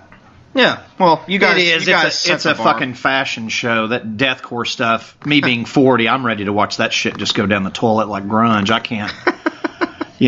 That's why, and I tell people, it's like, there was some guy trying to get me watch, because another thing I don't like is all that beard metal shit, like Skeleton Witch and all that fucking garbage, Mastodon, all that fucking bullshit, and it's like... It's actually a very talented band. They came up with us, they're younger than us, they came up after us. Right. They opened for us a bunch of times when they were just getting. Wow. Now it's like Matt from Relapse's brainchild, his baby. Right. Until he signed them, and then they went to bigger. But Mastodon is actually means very well in what they're doing. See, I can't. To me, as an older fan, it just offends me. I don't like it. Oh, and that's fine. That is fine. And I mean, I seriously, I would rather do anything than have to listen to that band. Between the Buried Me, all that garbage. I mean, I don't put Mastodon with those bands there. It's very hard to do that. I was living in Atlanta when they were coming out, and I think that's one of the reasons I just really fucking hate them. If you remember, I'm sure you remember the power metal band Helloween. I watched Mastodon actually throw beers at Helloween, which I thought was really stupid. So it's like I don't know, that all that what I call beard metal and that skinny jean stuff and all that. Amon Amarth, I hate that fucking band. I saw them open for Deicide in like 2002. I'm like, why are you still around? And that band just won't go away, But and it sucks. But then my death metal stuff, or they do like what Cannibal's done. Like, I do not like the direction they've went. I'm not a fan of where they've went as a band. I'll go back and listen to old Suffocation before I'm going to listen to new Cannibal Corpse. It's like the second they ditched Eric, I was like, woo, can't do that. Yo, I like I think Cannibal is one of the bands that are keeping it original as they've always had. See, they've lost me. I don't know. When they dropped Eric and they went with that Mark Lewis guy, that Whitechapel turd producer, I was like, okay, I'm done. That Skeletal Domain record just sounds like a mess of shit to me. It sounds like they're trying to market it to Hot Topic. It's like, hey, check out Cannibal Corpse. We're a Hot Topic band. It's like, I'm not going to listen to this, I love Cannibal because I know them from coming up. Right. I mean, I like their old music. I just don't like what they're doing now. I would rather listen to Hate Eternal or Vital Remains or old Suffocation records or, That's cool, man. There's nothing wrong with that. I don't know. I like the old vibe. I'm excited about Steve Tucker being in Morbid Angel again. I think, because David coming back was just laid an egg. It's like, I don't know. I want some fist. I want some nastiness. I want some fist fucking. Yeah, I want some blast, I want some killing. Speaking of which, what is there anything that you are working on currently? Well, I've been doing the side shit more than anything right now. I just finished doing the Inverted Matter album. That's a band from Italy. Wow, okay. Awesome. Okay. Full album with them. I finished a band called Reverend Killed from Canada. I did a full album with them. I'm now working on this it's type of with like a death metal tech type shit. It's called Deformer. Oh, okay. Nice. And okay. It's nasty, man. It's like there's no direction to it. It's just tech in your face, hard, just whichever way we feel like getting it. I've been working on that as well. Of course, I did the shit with a bunch of tracks with Iniquitous from Texas and awesome. I haven't stopped. Let's just put it that way. There's not a time that since I've left Suffocation where I haven't been doing side shit. Sure, man, that's great. So I'm in it. I'm in it till I'm done. And then for myself, I'm 5 albums behind that I haven't put out. Oh wow! Easily 5 albums behind. But I'm just so overwhelmed with everything I'm trying to do that if I can't lock myself in the studio and just do what I'm doing for myself, I can't do it at all. I can't come in for 20 minutes and then go out and do other shit. That's not right. how I get down with that. I have to fall into a zone. It becomes a movement, and that movement gets complete. That's it. Right. So with that said, you haven't heard the last of me. There's no way. I just can't do it. Music gives me, and it can be death metal. It could be the Grim Real release. It can be a bunch of different ways I can go with it. And with any musicians I want to go with. It's the beauty of music, Right. Yeah. There's an outlet no matter what tempo or wherever to put it. There's always a way to express it, and it's a very beautiful thing. And also that you're giving something to give back to us, and we can listen to and appreciate and get inspired by. It's a great thing. That's how I live. That's how I talk. I talk a lot on this podcast, but I don't like talking. this much. Well, we appreciate. We're glad we're glad you're talking. It's an honor to have you on this. Like I said, I think just getting your side of the story, I think anyone that listens to it's going to be blown away by, because I don't think a lot of people know. There's a lot of stuff I learned tonight. Really a lot don't care. The old fans are interested. They're interested in it, but things are moving so quickly now. You don't have time to really care. Right. Type of shit right now, but understandable. There is definitely a story, and I was supposed to put it in a book years ago, but the book is still being written here. Right. Sure.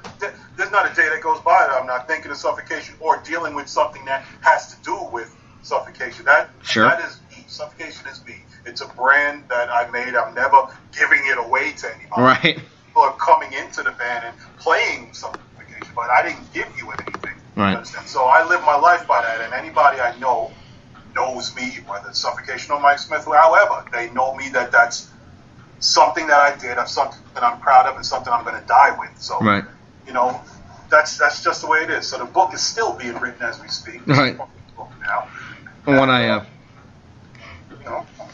what do you do? Trying to get through a day is ridiculous, especially with the United States and this dumbass traitor president and his bullshit is turning everything upside down. You can't even focus. Right. There's a lot of shit. You're shocked. What just happened? Oh my God! Get the fuck out of here. Now every side is against each other, black against white, Hispanic against it. Meanwhile, the government's up there laughing at us as they take everything. It's just Right. destructive. Well, that's why we can say fuck them. Let's talk about death metal, and that's why we're doing this, to take our minds off of the bullshit for a minute when it's not shoved down our throats and up our ass. Yeah. But the nonsense that's going out in the streets and in politics makes for some good music, right? Exactly. Yeah. Oh, sure. There's enough rage in there for several records. Yep. And I'm hoping that whole discography, as the musicians come to terms and realize that that's what we should be doing right now. We could be putting movements forward through our music right now that would turn the government on their ass. Oh, yeah. Especially since it's on the rise, Well, it's like you said earlier. It's not everybody's firing on the same. Exactly. Yeah. On all cylinders. Nope. Not at all. And just as a funny side note, when we went and saw Suffocation, when I went to Maryland, he was talking about his favorite drink, which is Frank. Yeah, Frank. He was talking about a Regal Apple on the rocks, like the Crown Royal. And I brought him a bottle of it, and he just coveted that thing like it was his child walking around that fucking place. He was so happy about it. I was like, you really like that stuff, don't you? He's like, I got my wife on this shit. I got my daughter on this shit. Got her fucking cousins on this shit. I don't know. He was just all about it. So. Yeah, that's where the Frank the Tank comes in. Yeah, he was saying I turn into Frank the Tank when I have this on the rocks, and it goes down so fucking smooth, He was going on about it. Do you have? That's when it's classic. Yeah. Do you have a drink of choice? He didn't know Crown Royal until I knew it. Yeah. My first choice. So, and I, being not on the road anymore, I don't drink like that anymore. Sure. But I can. If I'm at an occasion, I'll put it back. But on my daily life, I'm too busy to just be drunk and fucked up. But I'm the same way. I just don't. Royal, yeah. I'm not I'm not prejudiced to most anything. Yeah. I'm Caribbean. Caribbeans drink liquor. Oh yeah. And I'll drink it. I drink whatever I'm in the mood for, but then again, I don't have time. Seagrams and ginger ale, whatever. Good stuff, yeah. 7 and 7. Yeah, there you go. Not bad. Mike, I can't thank you enough for doing this, man. I didn't mean for it to run as long as it did. I can't believe it. It's amazing to talk with you and to get to hear about this and your stories and just letting everybody hear what I feel is the heart of Suffocation, and that's you. And somebody that I've loved since I was 15 years old. It means a lot to me that the band means so much to you and the music means so much to you. Oh, yeah, I'm never giving the band up. I hope nobody even thinks that. Right. Well, they shouldn't. You guys are fucking New York to me. Really take that to heart. And, growing up, you guys really, helped me out as a kid and get through all that kind of stuff. So I still hold that deep, and I appreciate that. Yes, sir. If I can explain New York as a whole to anybody, I would say Ghostbusters and Suffocation. That'd be it. Cool. I'm glad to be part of your life, man, and I'm continue to be. It's like I said, it's not a rock star thing with me. Right. It's more of an influence. If I influenced you in anything, I don't mind continuing on. If there's anything you need, ask, and you'll bet that you'll get the answers. Right. It's amazing, man. Hey, check this one out. This is Mike Smith, New York. Suffocation fuckness. I'm here chilling out. Brothers on the FANTASM Podcast. You know it's good. You know it's heavy. Don't try and deny yourself. Bleed for it at all times. Man, have a good night.